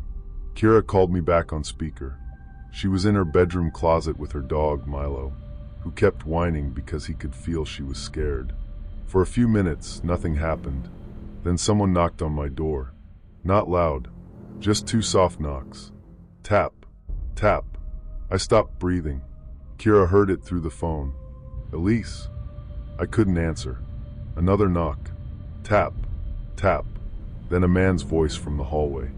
Elise? He said my name like we already knew each other. Not angry, not rushed, almost friendly. I stood up so fast my shoulder hit the towel rack. The dispatcher had told me not to speak through the door, but fear doesn't always make you smart. Sometimes it makes you need proof. I crept out of the bathroom, down the short hallway, toward the front door. The apartment was dark except for the kitchen light over the stove. I didn't remember turning it on, but I must have. I looked through the peephole. Nobody was there, just the hallway, but I could hear breathing. That's the part one still hate thinking about. Not footsteps, not a voice, just slow breathing, close to the door, like someone was standing slightly off to the side where the peephole couldn't catch them. I backed away. My phone buzzed in my hand. Marcus, don't be rude. Kira was whispering, get away from the door. Elise, get away from the door. I did. Then my door handle moved. It dipped down once, slowly, not like someone trying the wrong door by accident, like someone testing it. The chain trembled softly against the wood. That sound did something to me. Every normal thought left my head. I ran back into the bathroom, closed the door and locked it. Then I wedged the laundry hamper under the knob, which would have done nothing, but it made me feel 1 inch less helpless. Kira said, my dog is growling. Her voice was tiny. What do you mean? He's at the bedroom door. Then I heard Milo through the phone. A low, steady growl. She whispered, someone's outside my apartment. I wanted to help her, but I was trapped in my bathroom, shaking so hard the knife blade tapped against the sink. Police are coming, I said, which was all I had. Then my phone buzzed again. This time it wasn't Marcus on the app. It was a text from an unknown number. A photo. For 1 second I didn't understand what I was seeing. It was my apartment door, taken from the hallway. The sunflower mat, the chipped paint near the number, my deadbolt. Under it, the message said, wrong Marcus came to you first. I covered my mouth with my hand, so I wouldn't make a sound. I don't know how long I sat there. It might have been 3 minutes. It felt like an hour. The knock stopped. The hallway went quiet, and that was somehow worse. Kira whispered, Elise, my doorknob just moved. I heard it through her phone, a faint metallic rattle. Then Milo started barking like I had never heard a dog bark before. Not excited, not territorial, panicked. Kira screamed at whoever was outside that she had called the police. Her voice cracked halfway through. A man laughed. It was muffled, but I heard it. Not a loud laugh, just one small breath of amusement. Then my phone buzzed again. Unknown, you two talk too much. That was when I realized they knew we were connected. Maybe they had guessed. Maybe they had access to the app messages somehow. Maybe they were just watching both of us cancel at the same time and figured it out. But at that moment, it felt like they were inside the walls. Like every safe thing I had trusted, my phone, my locks, my routine, had turned against me. The police arrived at my building 12 minutes after the first knock. I know because I later checked the call log, but living through it, those 12 minutes stretched until time felt broken. I heard sirens in the distance first, then closer, then tires on wet pavement outside. A blue flash crossed the crack under my bathroom door. Then someone knocked again, harder. Columbus Police. I didn't move. The dispatcher was still on my other line by then. I had called back because I was afraid of fake police, and she told me officers were at my building, gave me their names, and said one of them would announce my last name through the door. He did. Only then did I open the bathroom door. My legs felt like they didn't belong to me. I walked to the front door and looked through the peephole. Two uniformed officers stood there. One had his hand near his radio. The other was looking down the hallway.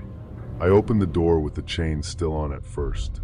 The officer showed his badge, and I unlatched it. The hallway was empty. No Marcus. No stranger.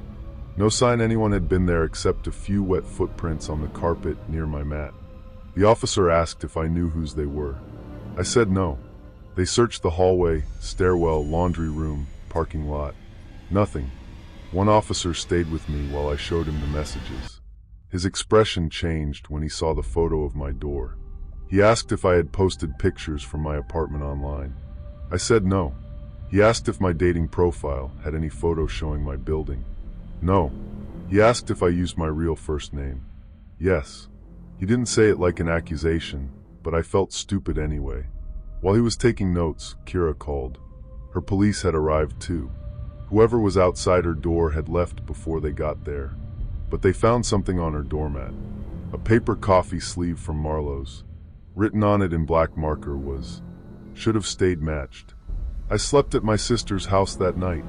Actually, I didn't sleep. I sat on her couch with a blanket around my shoulders, watching her husband check the window locks twice before bed. Every car outside made me flinch. Every notification on my phone made my stomach twist. Kira stayed with her older brother. We both deleted the dating app, but before we did, we took screenshots of everything. Profiles, messages, photos, timestamps, phone numbers. The next morning, both Marcus profiles were gone. Not unmatched. Gone. Like they had never existed. The police took it seriously enough to assign a detective after Kira showed them her doorbell camera footage. Mine didn't have a camera then. I do now. Her footage showed a man in a dark hoodie standing outside her apartment door at 8:56 p.m., just 4 minutes before she was supposed to leave for the wine bar. His face was turned away from the camera, but you could see him holding something in his left hand. The coffee sleeve, probably. He stood there for almost 2 minutes. Then he leaned toward the door like he was listening. That image still makes me feel sick. The detective, a woman named Harris, told us something I hadn't considered. She said it was probably not one man with two phones. It was likely multiple people using the same stolen photos and similar scripts. They would match with women, move the conversation toward meeting in public, and then either get them to a second location or use the information gathered in conversation to find them. I asked how they found my apartment. She asked if I had any social media linked. I said no. Then she asked if I had used the same username anywhere else. I said maybe. That was all it took. Years of little digital crumbs. An old Instagram handle. A birthday post tagged at a restaurant near my building. A picture from a friend's balcony where my street sign was barely visible in the background. A public comment on a local gym page. None of it felt dangerous by itself. Together, it made a map. Kira was even easier. She had a side account for her dog with photos taken outside her apartment complex. The building sign was visible in one picture, blurred in the background, but readable if you zoomed in. That was the worst part. It wasn't hacking. It wasn't some genius criminal trick. It was patience. It was men sitting somewhere, collecting small pieces of women's lives until they had enough to knock on the right door. For about a week, nothing else happened. I stayed with my sister. Kira stayed with her brother. We both changed passwords, locked down accounts, removed old posts, and gave the detective everything we could remember. The officers increased patrols around both apartment complexes, but there wasn't much to go on. The number that texted me was a burner. The photos belonged to a real man named Marcus who lived in another state and had no idea his pictures were being used. The app said they were investigating. That word started to mean nothing to me. Investigating. Like a blanket too thin to keep you warm. By the second week, I went back to my apartment during the day to get clothes. My sister came with me. So did her husband. The building looked exactly the same, which almost made me angry. The same mailboxes. The same buzzing fluorescent light in the hallway.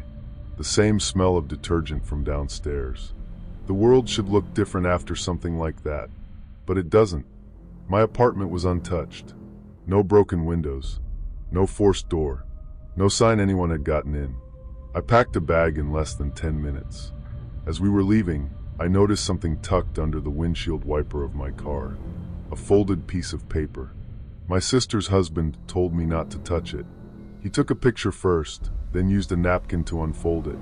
It was a printed screenshot of my dating profile. Across my face, someone had written, "Too cautious." My sister started crying before I did. I didn't even feel scared at first. I felt tired, like my body had run out of room for fear and moved into something heavier. The detective told me not to return to the apartment alone. She asked my landlord for any security footage. My building had one camera by the front entrance, but it hadn't worked in months. Of course it hadn't. Kira got a note too. Hers was taped to the inside of her mailbox. That meant someone had gotten into the locked mailroom of her building. Her note said, "Your friend ruined it." After that, we stopped treating it like something that might go away. I broke my lease with a letter from the police. My landlord complained about paperwork until my sister threatened to call the local news. Kira moved out too, and for a while we both stayed in places that weren't in our names. I wish I could say the police caught them right away. They didn't. Weeks passed. Then, almost 2 months later, Detective Harris called and asked if I could come in to identify some screenshots.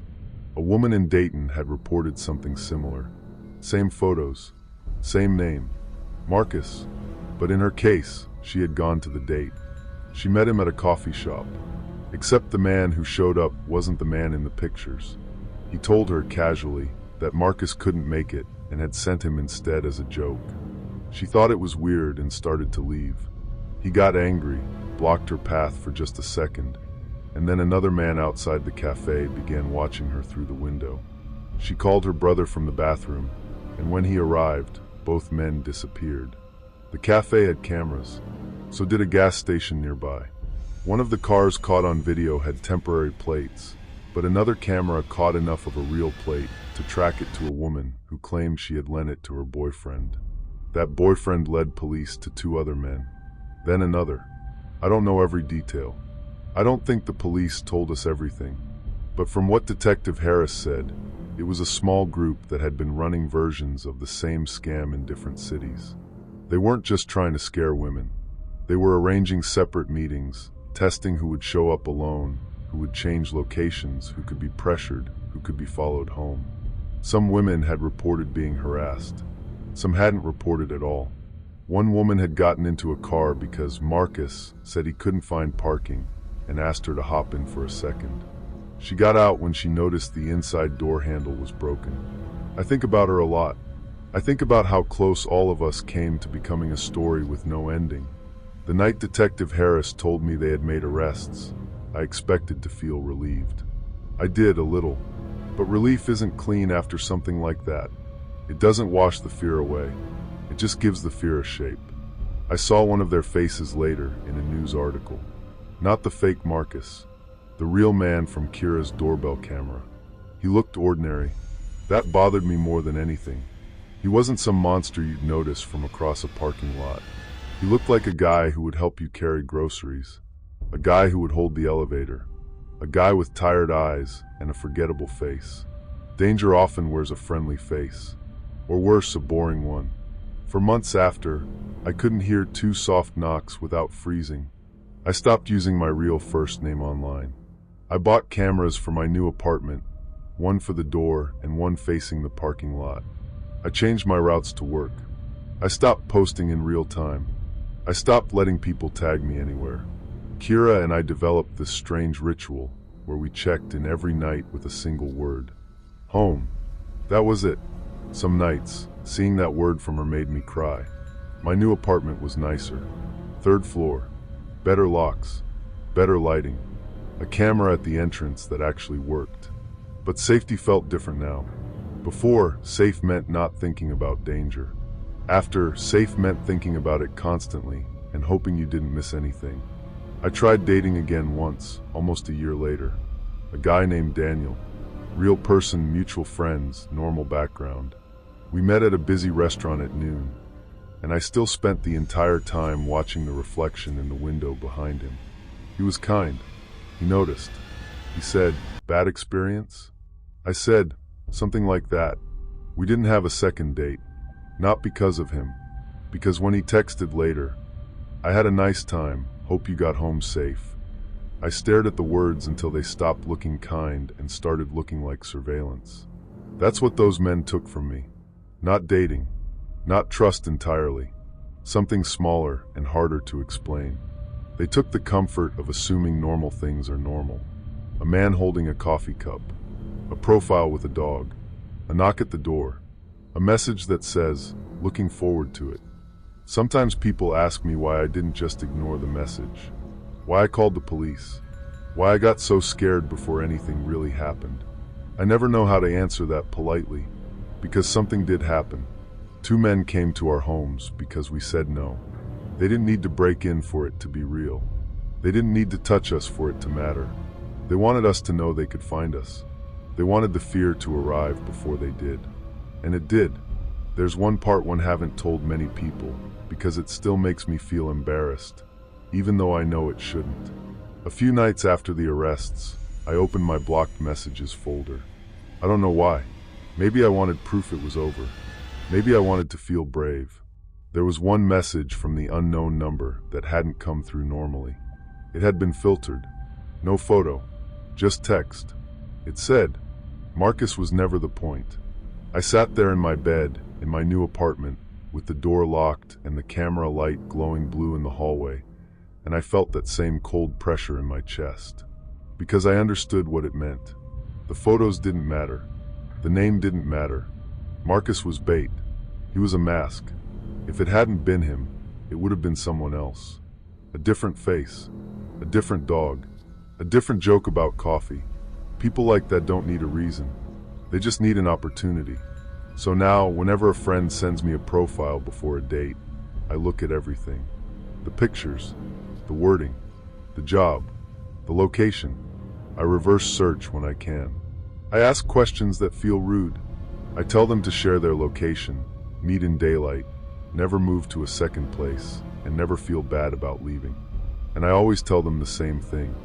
The street can look ordinary, quiet, even comforting. Your phone can buzz with a message that sounds harmless. The person on the other side can seem funny and patient and safe. But if your gut tells you something is wrong, listen. It might be the only thing keeping you alive. Story 4. Have you ever looked someone in the eye and realized too late that the person standing in front of you is more scared of you than you are of them? That was the first thing I noticed about Claire. Not her face, even though I had seen it every day for almost a week. Not the police officer standing beside her.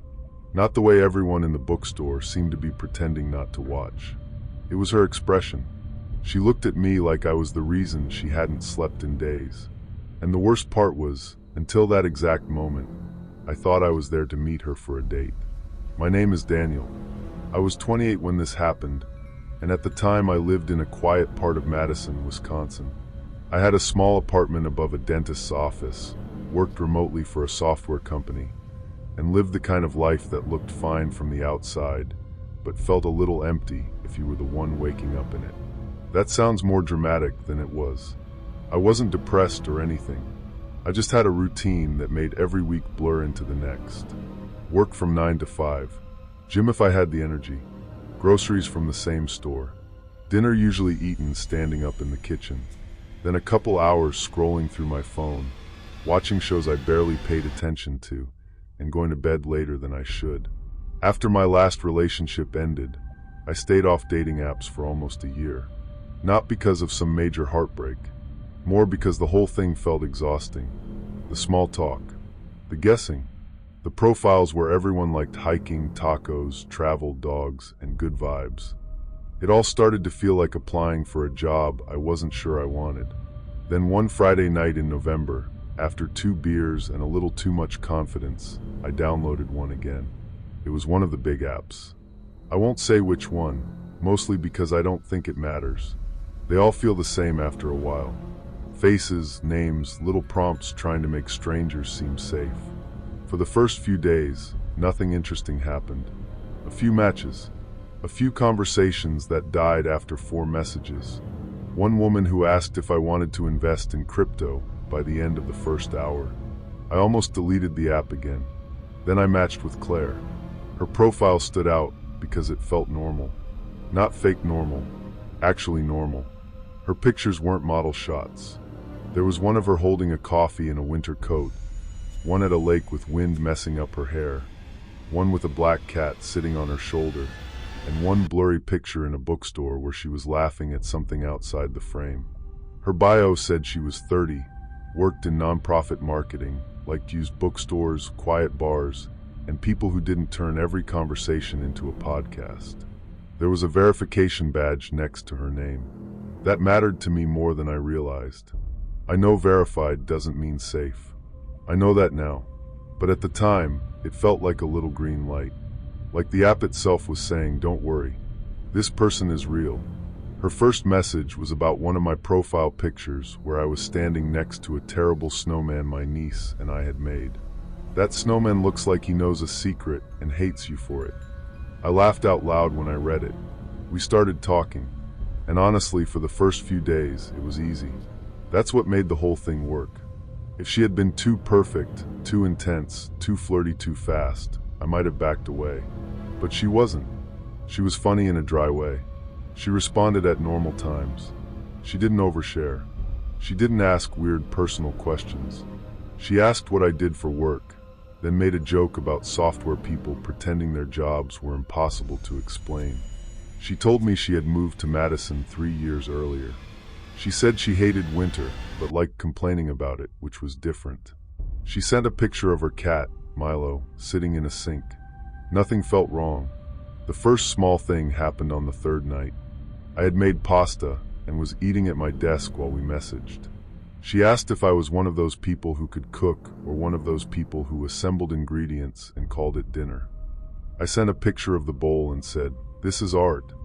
She replied, "You eat at your desk too much." I stared at the message for a second. Then I laughed because it was true. My desk was in the picture. The corner of my keyboard was visible, and anyone could have guessed. Still, something about the wording felt oddly specific. You eat at your desk too much. Not looks like you're eating at your desk. Not desk dinner. Just a statement. I told myself I was overthinking it. The next night, she asked if I wanted to do a video call before meeting in person. I know it's awkward, she wrote, but I've had enough weird app dates to want proof of life. That actually made me trust her more. A scammer wouldn't want a video call, I thought. A catfish wouldn't suggest it first. So we scheduled it for Thursday night at 8. I remember cleaning my apartment for it, which is embarrassing. Not deep cleaning, but I moved laundry out of the chair, wiped down the table behind me, and adjusted the lamp so I didn't look like I was calling from a basement interrogation room. At 8 sharp, the app call came through. Her face appeared on the screen. Claire. Same woman from the photos. She was sitting in what looked like a bedroom or home office. Warm lamplight, a framed print on the wall behind her, books stacked on a shelf. Her black cat walked across the back of the chair halfway through the call, and she turned to shoo him away. Everything looked real. Her voice matched the person I had imagined from her messages. Calm, slightly sarcastic, with this little laugh at the end of certain sentences. The video wasn't perfect, but app calls never are. Every now and then there was a tiny lag, a slight softness around her face when she moved too quickly, but I didn't notice it as suspicious. I noticed it the way you notice bad Wi-Fi. We talked for 25 minutes. She asked about my job. I asked about hers. She said she worked with a charity that helped families with housing resources. She talked about her cat. I told her about my sister and my niece. We compared bad first date stories, and hers were so normal they felt reassuring. At one point, she leaned closer to the camera and said, "You seem less weird than most men on here." I said, "That's the nicest thing anyone said to me all week." She laughed. Nothing about her felt fake. That's the part one still struggle with. People imagine deep fakes as obvious. Glitchy, creepy, eyes not blinking right, mouth not matching the words. Maybe some are like that. This wasn't. This was a person, or close enough that my brain accepted her. Before we hung up, she suggested meeting Saturday afternoon. "There's a bookstore downtown," she said. West Haven Books. Do you know it? I did. It was a small independent place near a coffee shop and an old theater. Busy enough to feel safe, quiet enough to talk. That works, I said. Four. Don't stand me up, she said. I won't. She smiled. Then the call ended. I sat there afterward feeling stupidly hopeful. That's the thing about loneliness. It makes ordinary kindness feel like proof. Proof that maybe you're not as stuck as you thought. Proof that some random Thursday night can still shift your life a little. The next day, the first truly strange message came. I was at a grocery store after work, standing in the frozen food aisle trying to decide between two pizzas, when Claire messaged me. Don't get the spinach one. It's always worse than you think. I froze. I looked down at my hands. In my left hand was a frozen spinach pizza. In my right hand was pepperoni. For maybe 3 seconds, I didn't move at all. Then I looked around the aisle. There was an older man comparing ice cream prices, a woman pushing a cart with a toddler, and a teenage employee restocking frozen waffles. No Claire. No one watching me that I could see. I wanted to laugh at my own paranoia, but the quiet squeak of a cartwheel at the end of the aisle made me freeze, every nerve screaming that I was not imagining this. The cart belonged to the woman with the toddler. Normal. Completely normal. I looked back at the message. Maybe it was coincidence. Maybe we had joked about spinach earlier. Maybe the app had some creepy location thing. Maybe I had posted something without remembering. My brain grabbed for explanations because the alternative felt ridiculous. So I played it off. You spying on my dinner choices now? She replied almost immediately. Lucky guess. You seem like a man who almost makes healthy choices. That made me feel better. Almost. I bought the pepperoni pizza. That night, she messaged less than usual. When she did, her answers felt shorter. Not rude, just slightly different. Like someone doing an impression of her through text. I remember thinking maybe she was busy. At 11:18 p.m., I got a message from her. Do you live alone? I stared at it. We had talked about my apartment, but I hadn't said directly that I lived alone. I typed, why? She replied, just asking. Sorry if that's weird. Then a second later, safety thing. I ask everyone. That made no sense. If anything, asking whether a stranger lives alone is the opposite of safe. But I didn't want to seem paranoid, and I had already agreed to meet her in a public place. So I wrote, yeah, it's just me. The typing bubble appeared, disappeared, appeared again. Then she sent, good to know. I didn't like that. For the first time, I considered canceling. But then I thought about the video call, her face, her voice, her cat, the verification badge, the bookstore, broad daylight. You can talk yourself out of fear very easily when you want something to be fine. Saturday came cold and gray. I spent the morning doing errands and pretending not to care about the date. Around 2, I showered, changed clothes 3 times, then settled on a dark green sweater and jeans. I told my sister I was going on a date because she had forced me to start sharing my location when I went out with app matches. She texted back, finally. Send screenshot. I sent Claire's profile. My sister replied, she's pretty. Don't be weird. At 3:30, Claire messaged. Still good? Yep. Leaving in a few. Perfect. I'll be inside near the back. Red scarf. I remember that detail clearly. Red scarf. I drove downtown, parked 2 blocks away, and walked through that sharp November wind with my hands in my pockets. The street looked ordinary, quiet, even comforting, but my gut told me something was off. I'd learned too late that danger often wears a friendly face. West Haven Books had a blue awning and warm yellow light spilling through the windows. Inside, it smelled like paper, coffee, and dust in the comforting way old bookstores do. A bell jingled when I opened the door. There were maybe 20 people inside. A couple near the fiction shelves. A father reading a picture book to his kid. 2 college students whispering by the poetry section. Safe. Public. Normal. I walked toward the back. That was when I saw her. Claire. The real Claire. She was standing near a table of staff pics, wearing a red scarf, and beside her were two police officers. For a second, I thought there had been some emergency unrelated to me. Maybe someone shoplifted. Maybe something happened before I arrived. Then Claire looked up. Her face went pale. One of the officers turned toward me.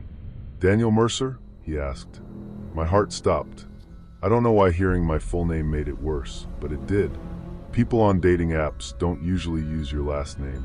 Claire hadn't known it, or at least I hadn't told her. "Yes," I said slowly. The officer stepped closer. "Can you keep your hands where I can see them?" Everything in the bookstore seemed to quiet at once. I looked at Claire. She was staring at me with tears in her eyes and fear all over her face. "Claire," I said. She flinched when I said her name. The officer said, "Sir, do not move toward her." "I'm sorry," I said. "What is happening?" The second officer came around behind me, not grabbing me, not yet, but close enough that I understood I was not free to walk away. Claire said, "He looks like the picture." Her voice shook. I looked from her to the officers. "What picture?" The officer asked me, "Do you have any weapons?" "No." "Do you have ID?" "Yes." Slowly, I took out my wallet with hands that were suddenly clumsy and cold. I handed over my license. The officer checked it, then glanced at something on his phone. "Daniel, we're going to step outside and talk." "I'm supposed to meet her," I said, and even as I said it, I heard how insane it sounded. Claire's eyes widened. "I never matched with you," she said. That sentence didn't land immediately. I looked at her, waiting for the second half. Waiting for her to say she was kidding, or there had been a mistake, or her friend had used her profile. She didn't. She said, "Someone's been using my photos." My stomach dropped. The officer guided me toward the front of the store. Everyone pretended not to stare. I could feel heat rising in my face, not from guilt, but from the horrible sensation of being mistaken for something dangerous. Outside, the cold hit me hard. One officer asked me to sit on a bench near the window. He didn't handcuff me, but he stood in front of me like he would if I made the wrong movement. "What is this about?" I asked. The older officer, whose name was Halpern, looked tired but not unkind. He said, "We received a report that you had been contacting Ms. Reeves using multiple profiles and arranging to meet her here." "What?" "No. She contacted me." "Show me." I pulled out my phone and opened the app. The conversation was gone. Not blocked. Not unmatched. Gone. My throat tightened. "It was here," I said. Officer Halpern watched me scroll. "What was the profile name?" "Claire." "What photos?" "Her. The woman inside. Same face. Same cat. We video called." Claire had come outside by then, standing a few feet away with the second officer near her. She looked at me when I said video called. Her face changed. "You what?" "We video called Thursday," I said. "You were in a room. There was a bookshelf. A black cat walked behind you." Claire's hand went to her mouth. She whispered, "Milo died last year." Nobody spoke for a second. I felt the blood drain from my face. "What?" "My cat," she said. "Milo. He died last year." I looked down at my phone like it might explain itself. The app conversation was still gone. I checked my screenshots. I hadn't taken any. I checked my photos. Nothing. I checked call history. The app call wasn't there in normal phone logs. My sister had the screenshot of the profile I sent her. I called her with shaking hands and told her to send it back. "Are you okay?" she asked. "Just send it, please." When the screenshot came through, I showed Officer Halpern. There it was. Claire's face. Claire's name. Verification badge. The officer showed it to her. She looked like she might be sick. "That's from my old account," she said. "That picture. That bio. I deleted that app months ago." Then she looked at me. "I've been getting messages all week," she said, "from men saying I invited them places. One came to my apartment building 2 nights ago." I didn't know what to say. My heart was still pounding, but the fear had shifted. I wasn't afraid of Claire anymore. I wasn't afraid of the police. I was afraid of whoever had put us there. Officer Halpern asked me to explain everything from the beginning. I told him about matching, the messages, the video call, the grocery store text, the weird question about living alone. When I said that part, Claire closed her eyes. The officer asked if I had driven straight there. Yes. Did anyone follow you? I don't know. That was when my phone buzzed. Unknown number. Everyone saw me look at it. Officer Halpern said, "Don't open it." But the preview was already on the screen. "You're both early." My whole body went cold. I showed him. Claire made a small sound, almost like she had been punched. The officer took my phone carefully and told me not to touch anything else. Then Claire's phone buzzed. She stared at it. Unknown number. The preview on hers said, "Now smile like the video." Officer Halpern immediately moved us back inside the bookstore. He spoke quietly into his radio, then told the store manager to keep people away from the front windows. The second officer stayed with Claire. I stood near a shelf of travel books, feeling useless and exposed. My heart sank into my stomach as the door clicked shut behind me, and I realized I was completely alone in a crowd. Someone was watching, and I had no idea from where. That sounds strange, but it's true. There were people around me. Police, customers, a cashier. But none of that changed the feeling that someone had built this moment carefully and was still close enough to enjoy it. Officer Halpern came back after a minute and asked if I recognized anyone in the store. I looked around, an older man reading near the windows, 2 women by the memoir section, a guy in a beanie browsing horror novels, a teenager with headphones sitting on the floor near manga, a barista at the coffee counter attached to the back of the store. No one looked obvious. That made it worse. Claire kept staring at me, then looking away. I understood. To her, I was still connected to the nightmare somehow. Maybe not guilty, but not safe either. I wanted to tell her I was sorry, but I didn't know what I was apologizing for. Then Officer Halpern asked the question that made everything sharper.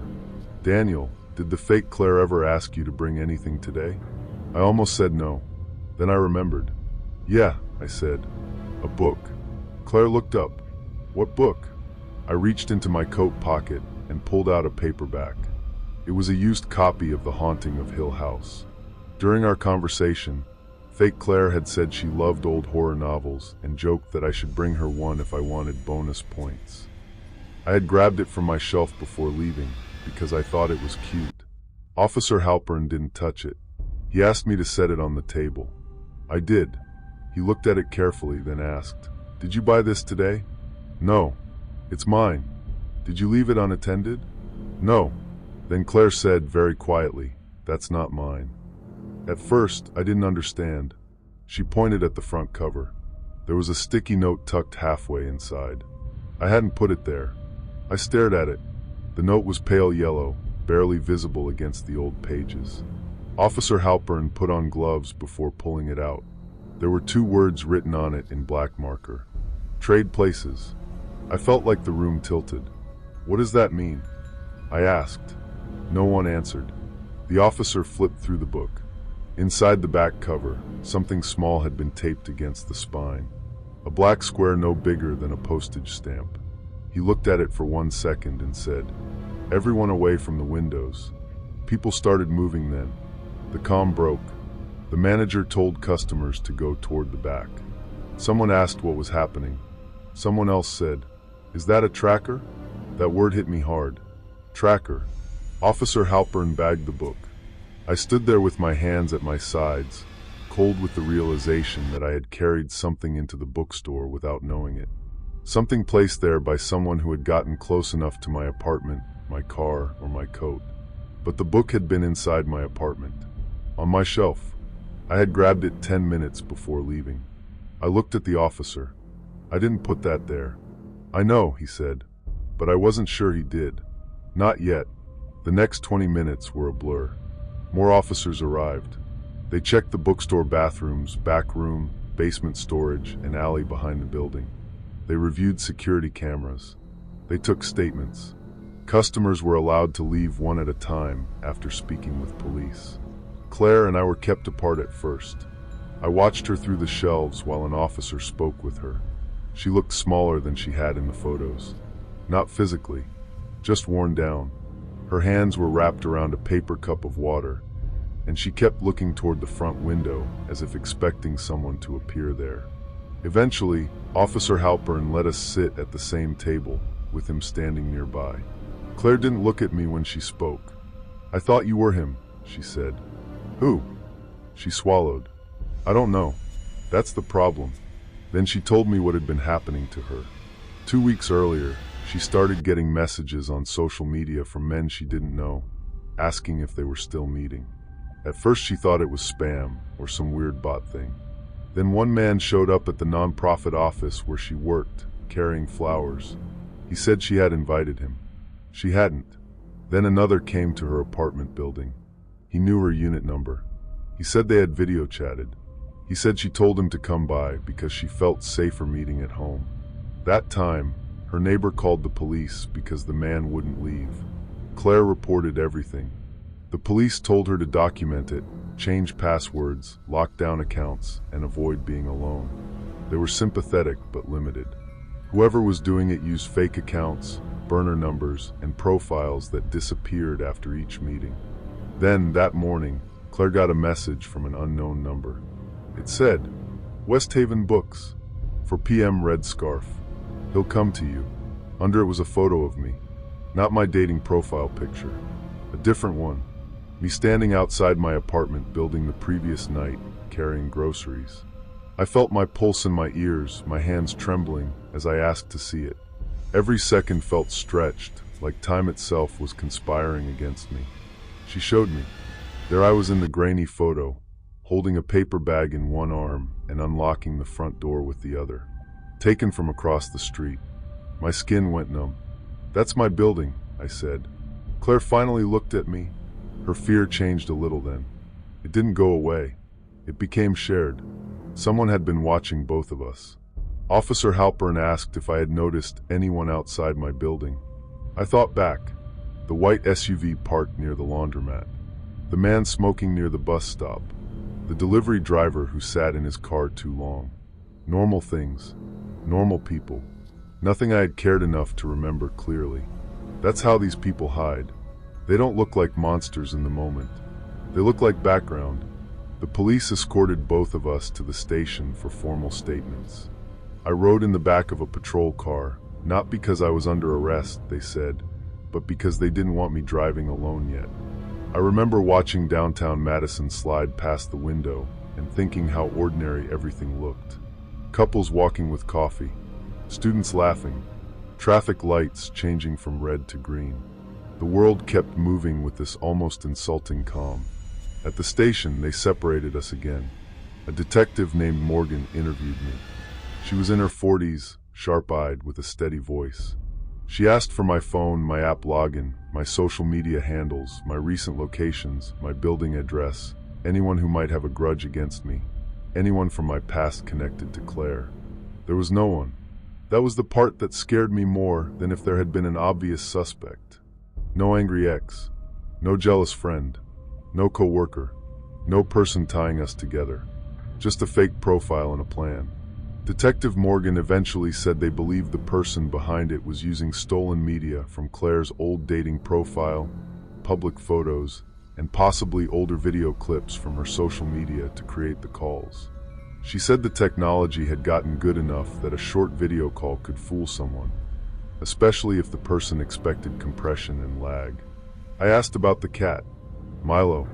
She looked at me for a second, then said, "Old video."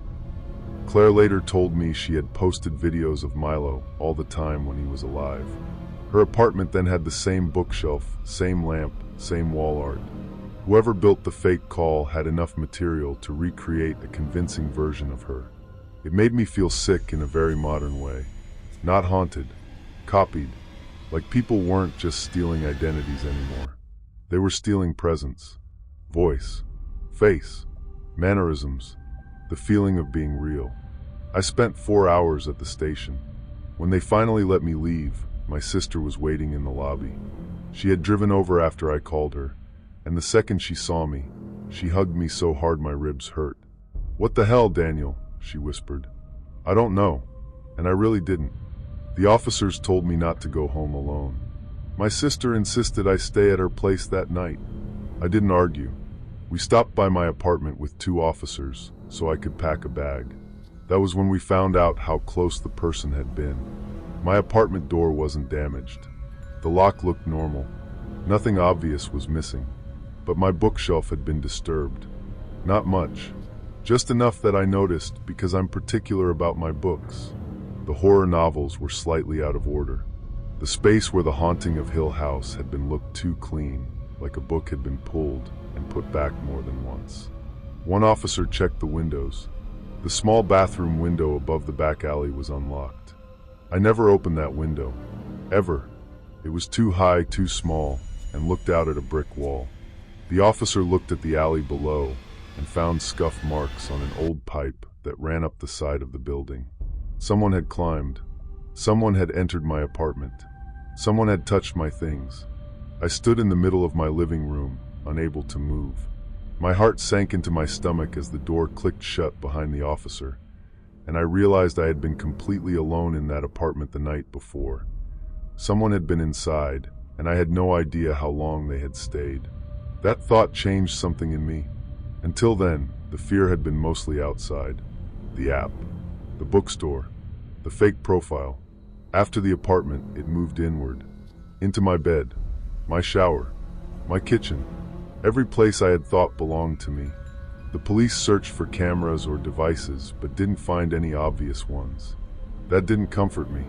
It just made me wonder what they missed. I stayed with my sister for 3 weeks. During that time, more details came out. The tracker in the book wasn't meant to track me long-term. It was a short-range device, likely meant to confirm that I had brought the book into the store. The police believed the sticky note, "Trade Places," was part of a staged narrative. Maybe the person wanted Claire to think I was obsessed with her. Maybe they wanted me to look like I was delivering a threat. Maybe they wanted both of us close enough, confused enough, and scared enough for the next step. What next step? I asked Detective Morgan. She didn't answer directly.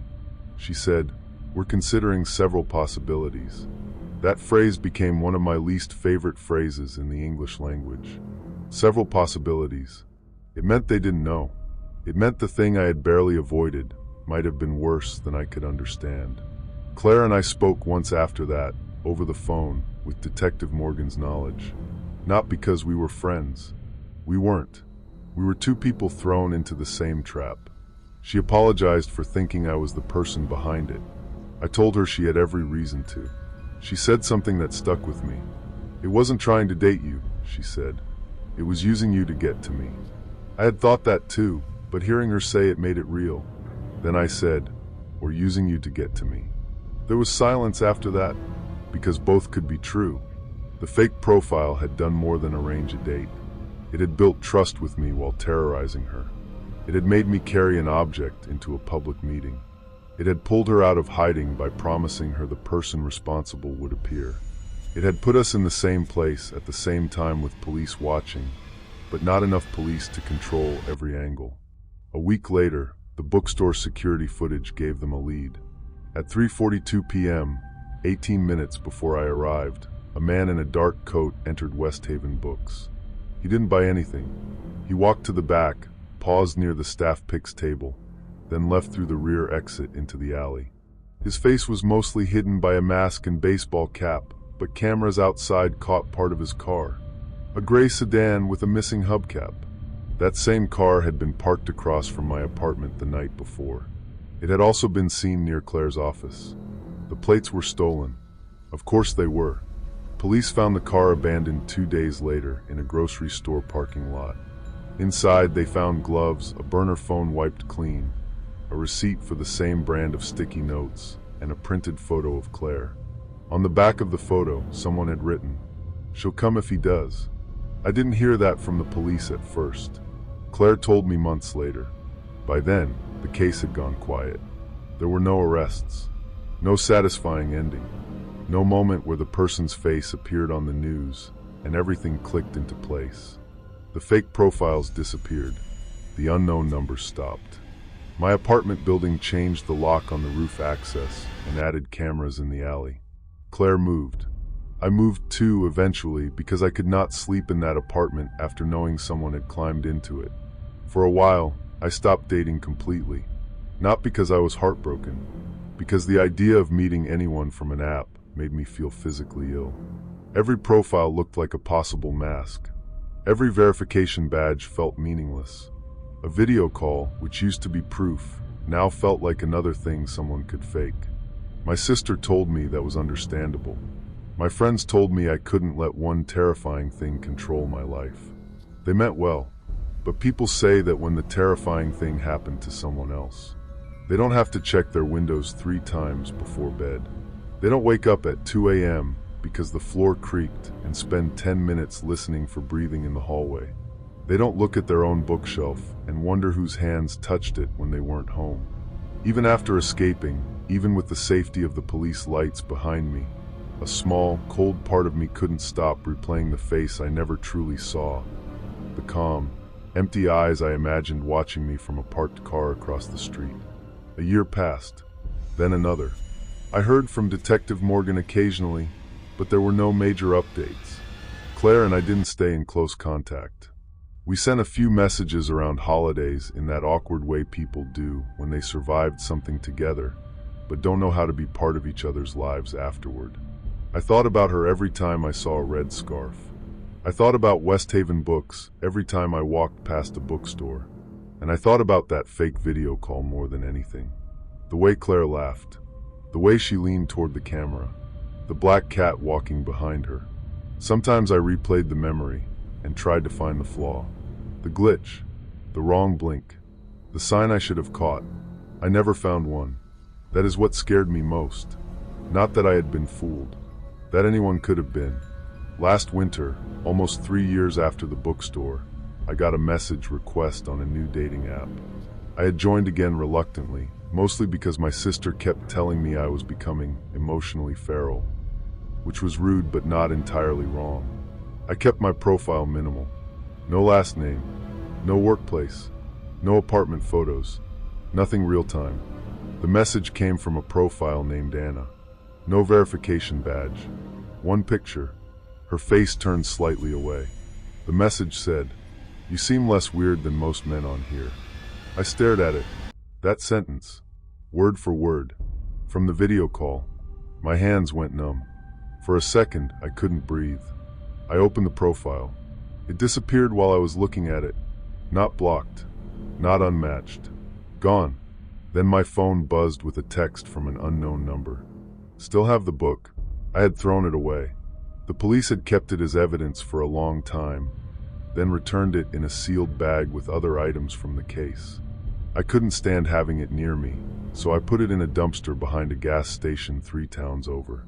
I never told anyone that. Not my sister. Not Claire. Not Detective Morgan.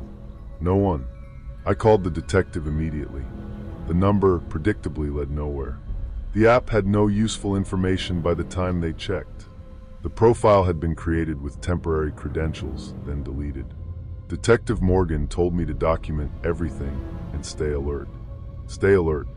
As if I had ever stopped. I didn't sleep that night.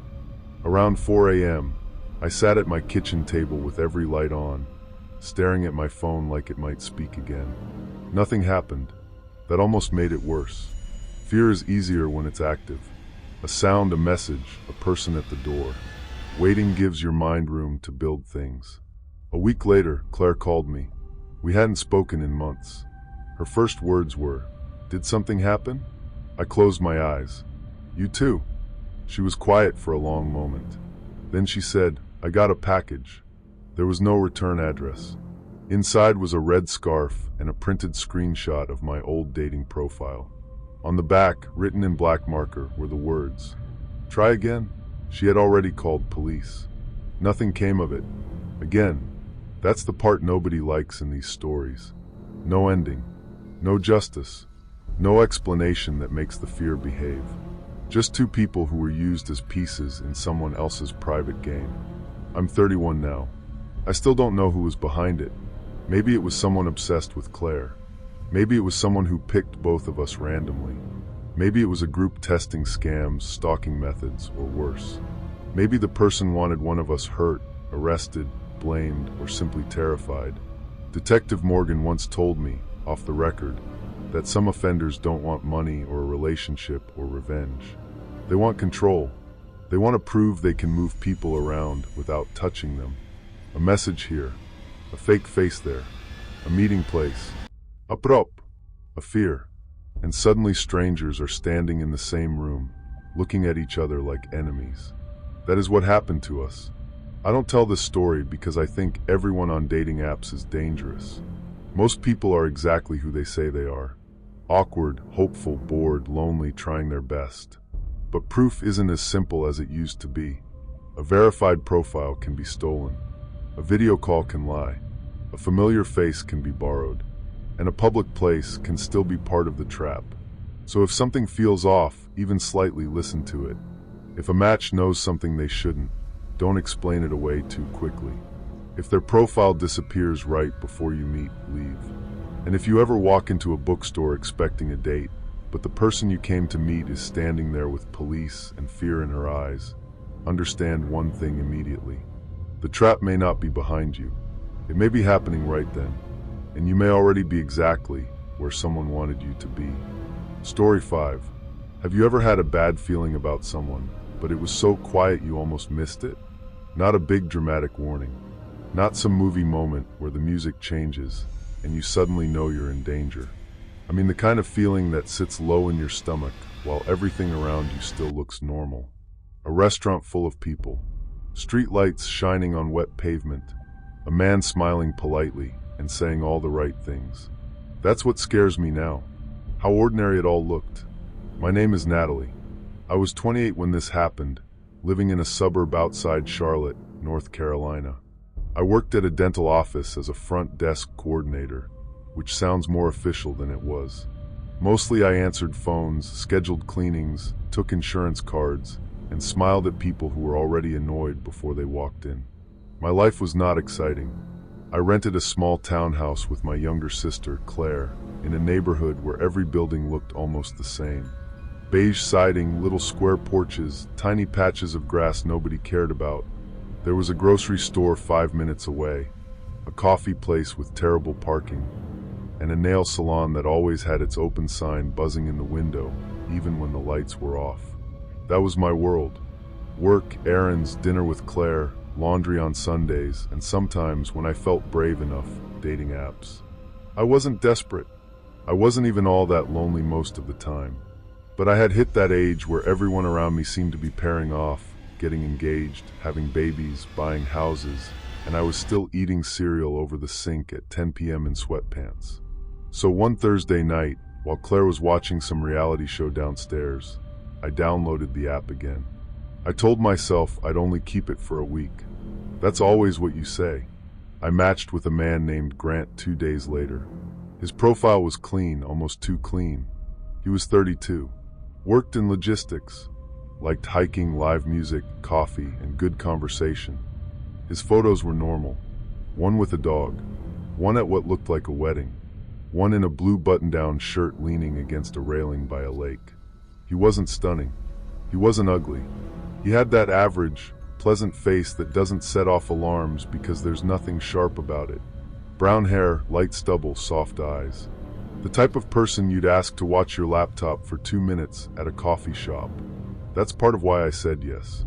We messaged for 3 days. He didn't say anything creepy. He didn't get sexual. He didn't ask where I lived. He didn't ask for more pictures. Honestly, that alone put him ahead of half the men on there. He asked questions, but not too many. Where did I grow up? Did I like my job? Was I close with my family? What kind of food did I like? He remembered little details, which I thought was sweet at first. I told him I hated mushrooms, and 2 days later he joked that he'd make sure not to take me anywhere that hid fungus in the pasta. It made me laugh. The first thing that felt a little off was when he asked what kind of car I drove. It came up naturally enough. We were talking about traffic, and I complained that my commute felt worse every year. He said something like, "Yeah, depends what you're driving to. Some cars make traffic feel worse." I said, "A very dramatic silver Civic that acts like a hill is a personal attack." He replied with a laughing emoji. Then he said, "What year?"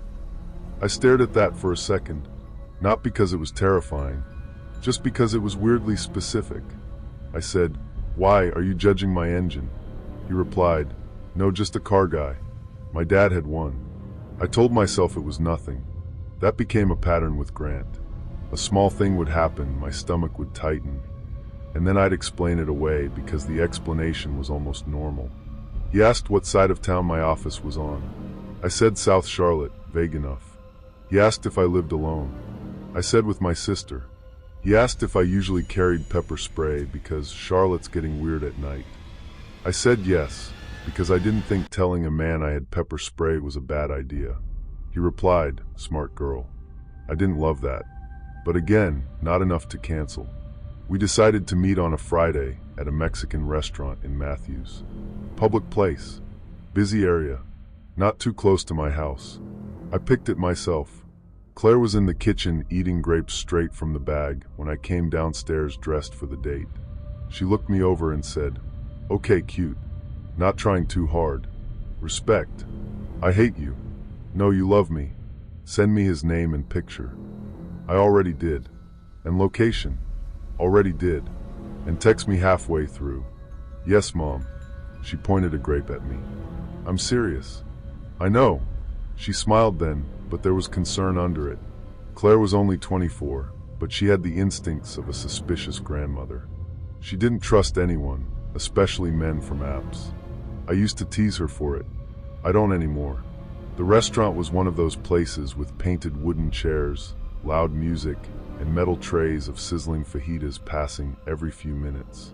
It smelled like grilled onions, lime, and bleach from the freshly wiped tables. There were families with kids, a group of women laughing near the bar, and a couple in the corner who looked like they were breaking up over chips and salsa. I got there first. That mattered later.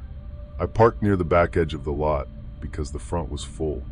My car was under a weak yellow light that kept flickering. I remember noticing that because I almost moved, then decided I was being paranoid.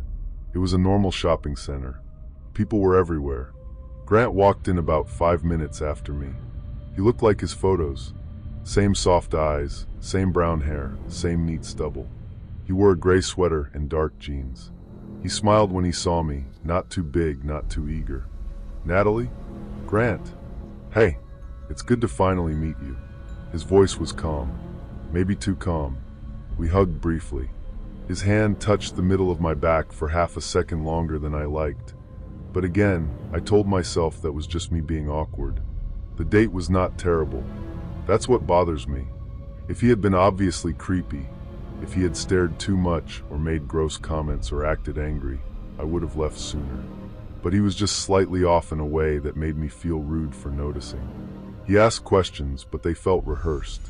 Not like he was curious, more like he was confirming information. "So your sister lives with you?" "Yeah. She worked nights." I paused. "No, she's in school." "Oh, right. You said that." I hadn't. At least I didn't think I had. He smiled and took a sip of water like nothing had happened. A little later, he asked, "Do you usually work Fridays?" "Most Fridays, yeah." "What time do you get off?" I gave him a look, trying to keep it light. "Are you making a spreadsheet?" He laughed. "No, sorry. Occupational hazard. Logistics. I think in schedules." That answer made sense.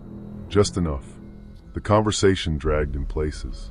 He didn't seem nervous, exactly. He seemed patient, like he didn't care whether the date went well or not.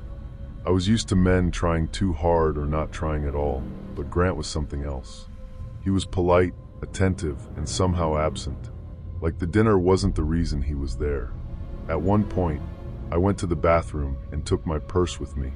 I always do on first dates. Claire had drilled that into me. When I came back, Grant was standing by the table even though we hadn't paid yet. "Everything okay?" I asked. "Yeah," he said, "just stretching my legs." That was weird, but not scary. He sat back down. We finished dinner. He insisted on paying. I offered to split it, but he gave this little smile and said, "I asked you out." I didn't argue. I just wanted the night to end. As we walked outside, the air had turned cold. That damp kind of cold that gets under your jacket.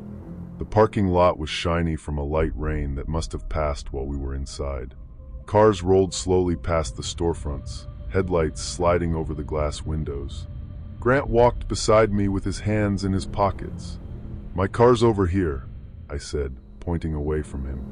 "I'll walk you." "That's okay. It's late." "I'm good, really." He stopped walking. Not dramatically. Just stopped. I took 2 more steps before I realized he wasn't beside me anymore. When I turned, he was standing under the restaurant's red neon sign, looking at me with that same calm face. "You sure?"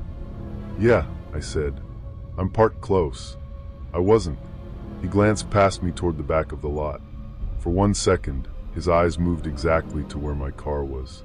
That was the first moment I felt real fear. Not panic, but a clean little warning. How did he know where I parked? Then I remembered we had walked out together. Maybe he saw me glance that way. Maybe he was just looking around. Maybe I was tired. I smiled in that polite way women do when we want to leave without causing a scene. "Text me when you get home," he said. "Sure." I had no intention of doing that. I turned and walked fast. Not running. Running would have felt dramatic, but fast enough that my boots clicked hard against the wet pavement. I could feel his eyes on me the whole way. I got in my car and locked the doors immediately.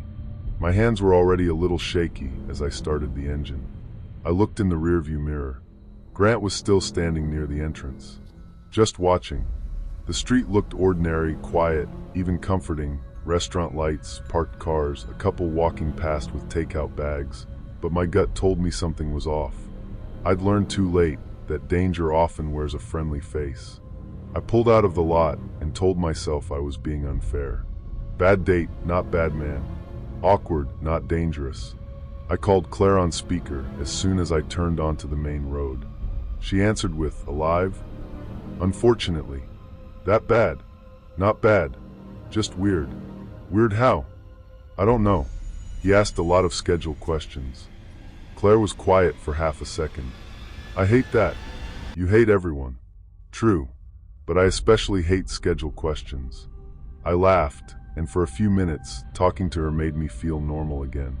I told her about the restaurant, the awkward silences, how he said "smart girl" in a way that made my skin crawl. "Ew," she said. "Block him." "I will when I get home." "Do it now." "I'm driving." "Pull over." "Claire."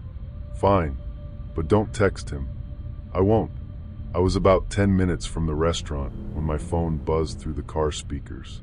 Not a text. A dating app notification. The automated voice read it out loud because my phone was connected to Bluetooth. "Your match Grant has changed their location." I frowned. "What does that mean?" Claire asked. "I don't know. Changed their location like updated it." "Maybe." The app had this feature where if someone moved a certain distance, their profile would sometimes update with their new area. I had seen notifications like that before, but usually not in real time. Usually it was someone nearby liked you, or your match is active. I shouldn't have opened it while driving, but I did at a red light. Grant's profile showed he was now less than 1 mile away. My mouth went dry. The light turned green. Claire said, "Nat, he's close." "What do you mean close?" "The app says less than 1 mile. Maybe he lives that way." "Maybe." I looked in the rearview mirror. Behind me were 3 cars. A white pickup, a dark SUV, and farther back, a black sedan with one headlight slightly dimmer than the other. I didn't know what Grant drove. That suddenly felt insane. I had spent almost 2 hours with this man and had no idea what car he got into. "Do not go home," Claire said. I hadn't even told her what I was thinking. "I'm not. Go somewhere public." "I am." My voice sounded calm, but my hands were tight on the wheel. I turned onto the highway heading west, not toward my house. The black sedan turned too. I told myself it meant nothing. It was a highway entrance. People take highways. I moved into the middle lane. So did the sedan. I sped up a little. So did the sedan. My chest tightened. The other cars shifted around us, normal traffic doing normal traffic things. A minivan passed on my left. A truck rumbled ahead. Rainwater hissed under tires. Everything looked so ordinary that it made the fear feel stupid. But the sedan stayed back. Not too close. Just close enough. Claire's voice came through the speakers, sharper now. Is he behind you? I don't know. What car? Black sedan. Maybe. I don't know. Nat, listen to me. Do not go home. Drive to a police station. I don't know where one is. Use maps. I can't type right now. I'll look. Where are you? I told her the exit number. My phone buzzed again. This time it was a message from Grant. You forgot something. My stomach dropped so hard I felt sick. Claire heard me stop breathing. What? What happened? He messaged me. What did he say? I swallowed. You forgot something. For a second, I couldn't move. My hand stayed frozen on the wheel. The highway lights blurred slightly through the windshield. What does that mean? Claire whispered. I don't know. Look around. I'm driving. Pull into somewhere bright. The next exit sign came up fast. A gas station. Fast food. Motel. I put my signal on at the last second and took the exit. The black sedan took it too. That was when I knew. Not suspected. Not worried. Knew. My body reacted before my brain did. My heart started pounding so violently I could feel it in my throat. My right foot shook on the pedal.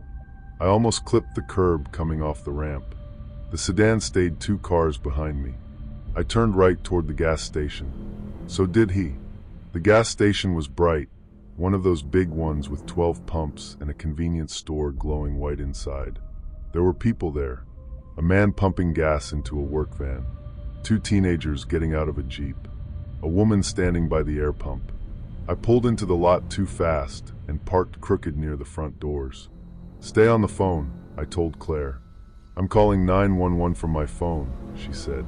Keep yours on. I grabbed my keys and purse. Then I saw it. Not at first.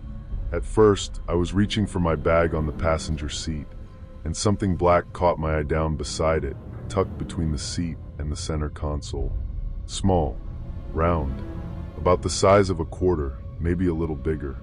A black plastic disc with a tiny dull shine on one edge. For half a second, I didn't understand what I was looking at. Then my brain caught up. A tracker. I didn't scream. I made this small, broken sound that barely sounded human. What? Claire said. Natalie, what? There's something in my car. What? I think it's a tracker. The words felt unreal coming out of my mouth. I opened the door and stumbled out, still holding my phone. Cold air hit my face. The gas station lights buzzed overhead. Somewhere nearby, a pump clicked off. A car door slammed. I looked toward the road. The black sedan had not pulled into a pump. It was parked along the far edge of the lot, facing me. Engine running. Headlights on. I couldn't see through the windshield. My heart sank into my stomach as the car door clicked shut behind me, and I realized I was completely alone beside my own vehicle. Someone was watching, and I had no safe way to know what he had touched. I ran inside the gas station. Not graceful. Not calm. I almost slipped on the mat by the door. The cashier looked up, startled. He was a young guy, maybe 19, wearing a red hoodie under his uniform vest. Can I help? There's a man following me, I said. Please call the police. His face changed immediately. I must have looked worse than I sounded, because he picked up the store phone without asking questions. I stood near the counter, shaking so badly my knees felt loose. Claire was still on my phone. I called them, she said. They're sending someone. Where are you exactly? I gave her the gas station name, reading it off a sign by the drink coolers because my brain couldn't hold anything. The cashier locked the front door. That small click made me flinch. I'm not locking you in, he said quickly. Just keeping him out.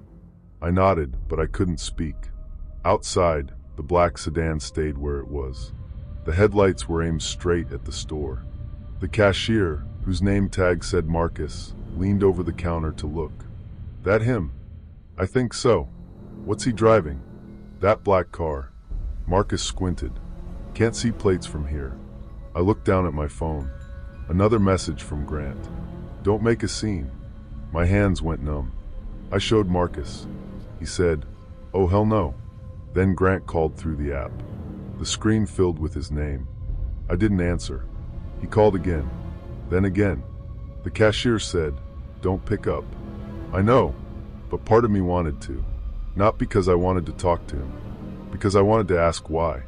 I wanted him to say something that would make it make sense. That's another dangerous thing. When someone scares you, your brain still looks for a reason.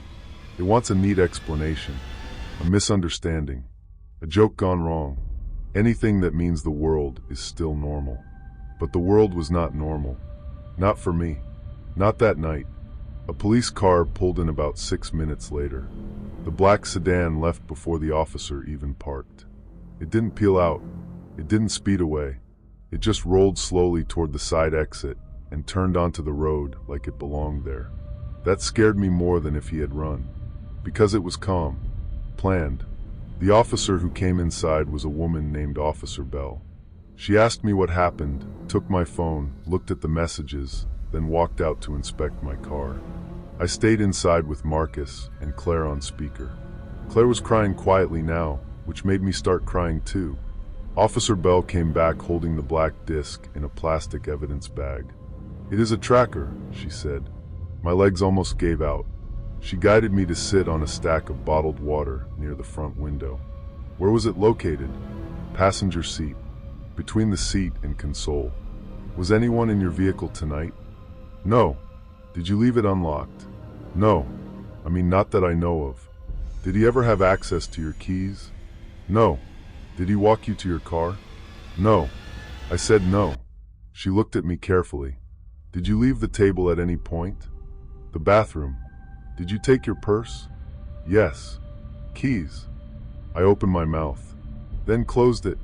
My keys. I replayed the dinner in my head. I had taken my purse to the bathroom, yes. But when I came back, I remembered placing my keys on the table next to my water because they had been digging into my hand. I could see them there. My key ring with the little blue flashlight Claire gave me. Had they been there when I returned? Yes. I thought so. But Grant had been standing, stretching his legs. My mouth went dry. "I left my keys on the table," I said. "For how long?" "Maybe 3 minutes." Officer Bell's face didn't change, but she wrote it down. I could feel my pulse in my ears, my hands trembling, as I fumbled through my purse for the keys. Every second felt stretched, like time itself was conspiring against me. When I finally pulled them out, they looked exactly the same. House key, car key, mail key, blue flashlight. But now I couldn't trust them. I couldn't trust anything.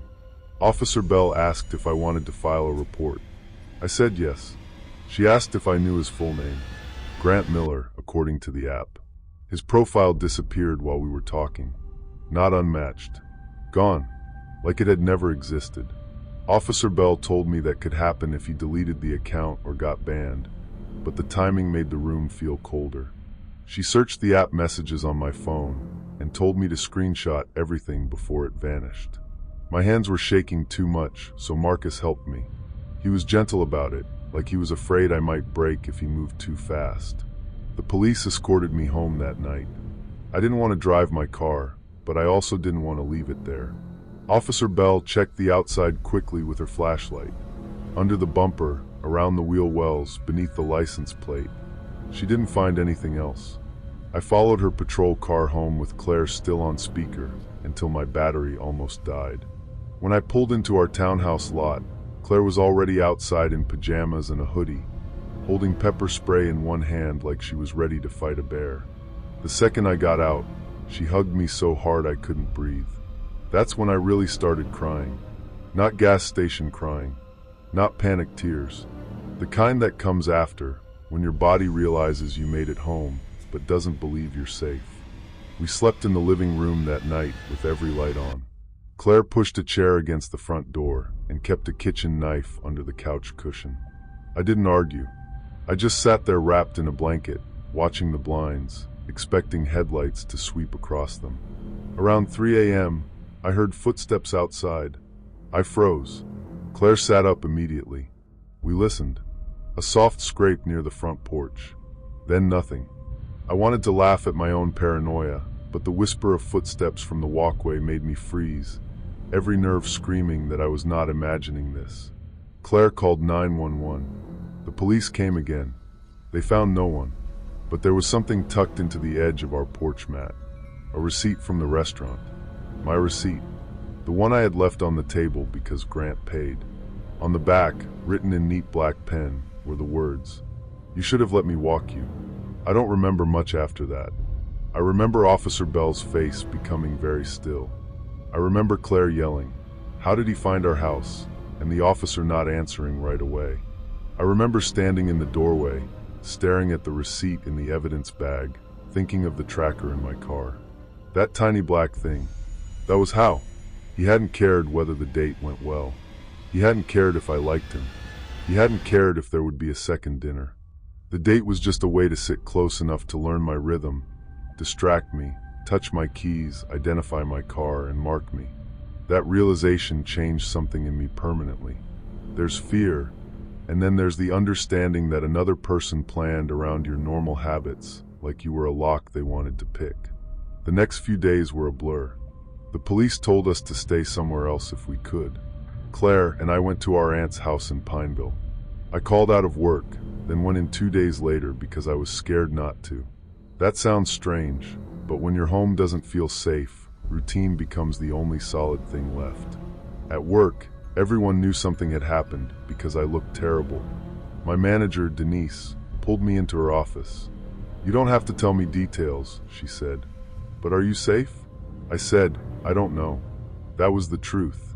She let me park right by the front entrance where the security camera could see my car. One of the hygienists, Tanya, walked me out at closing. The dentist, Dr. Patel, told me to check under my car every morning and then immediately apologized because he realized that wasn't exactly comforting. The detective assigned to my case was named Harrow. He was polite, but I could tell from the beginning that there wasn't much they could do unless Grant showed up again or they identified him. The app gave police basic account data, but it was fake or useless. The name wasn't real. The phone number was prepaid. The photos on the profile turned out to be stolen from a man in another state who had no idea they were being used. The restaurant cameras showed Grant entering and leaving, but his face was partially blocked by the angle and the glare from the front windows. The parking lot camera was worse. Grainy. Rain on the lens. He walked toward the lot after I went to the bathroom, but the camera didn't clearly show my car. It showed enough to ruin me, not enough to catch him. Detective Harrow said he likely had a cloned key fob signal or a device that gave him temporary access. I asked if that was common. He hesitated. Common enough. That answer stayed with me. Common enough. He also said the tracker was cheap, the kind anyone could buy online. The brand had no registration tied to it. No useful prints. The receipt on the porch had my fingerprints, probably Grant's, and several others from the restaurant staff. Nothing they could use. Claire blamed herself for not making me block him sooner. I blamed myself for going. My mom blamed the apps. Everyone needed somewhere to put the fear. About a week later, I got a message request on Instagram. My account was private. It didn't have my full name, but it had enough. A profile with no picture sent one sentence. "You drive too fast when you're scared." I dropped my phone like it burned me. Police traced nothing useful. The account disappeared within minutes. After that, I stopped driving alone for a while. Claire took me to work. Tanya brought me home. My aunt drove me to get groceries. I felt like a child, and I hated it, but every time I got behind the wheel, I saw those headlights behind me. The black sedan. The calm way it followed. The calm way it left. 2 weeks after the date, Detective Harrow called and asked me to come to the station. He had photos spread across a table when I arrived. Not graphic, just images of small black trackers in evidence bags.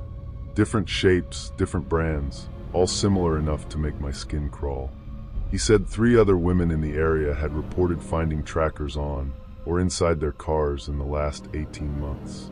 One was a college student from Concord. One was a nurse from Gastonia.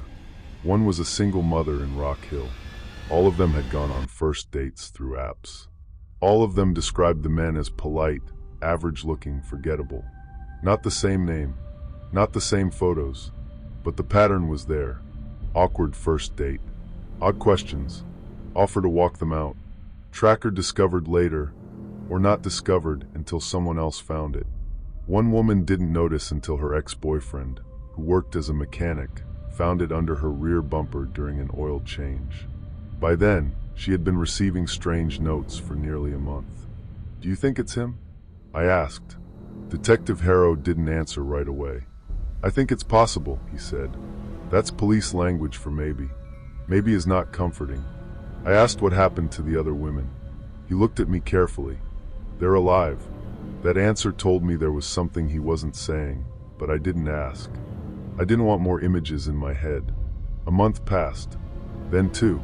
Nothing happened. No messages. No notes. No black sedan. Claire and I moved when our lease ended. Different area. Apartment building with a gate, cameras, and a front office that actually checked visitors. I traded in my Civic even though I couldn't afford to. I changed my phone number, deleted social media for a while, and used a P.O. box for anything important. People kept telling me, at least nothing worse happened. I know they meant well, but that sentence has always bothered me, because worse was right there. It was behind me on the highway. It was outside my house. It was in my passenger seat. The only reason nothing worse happened is because I saw the notification, because Claire told me not to go home, because I stopped at a bright gas station, because Marcus believed me, because a patrol car arrived before Grant decided to do whatever came next. That's not comfort. That's luck. About 6 months later, I got one final piece of news. Detective Harrow called and said a man had been arrested in South Carolina after a woman reported him following her from a date. He had a fake license, several prepaid phones, and a bag of small trackers in his trunk. For one bright, stupid moment, I thought it was over. Then Harrow told me they couldn't confirm it was my guy. The man had different methods, different profiles. He was in custody, yes, but my case didn't neatly attach to him.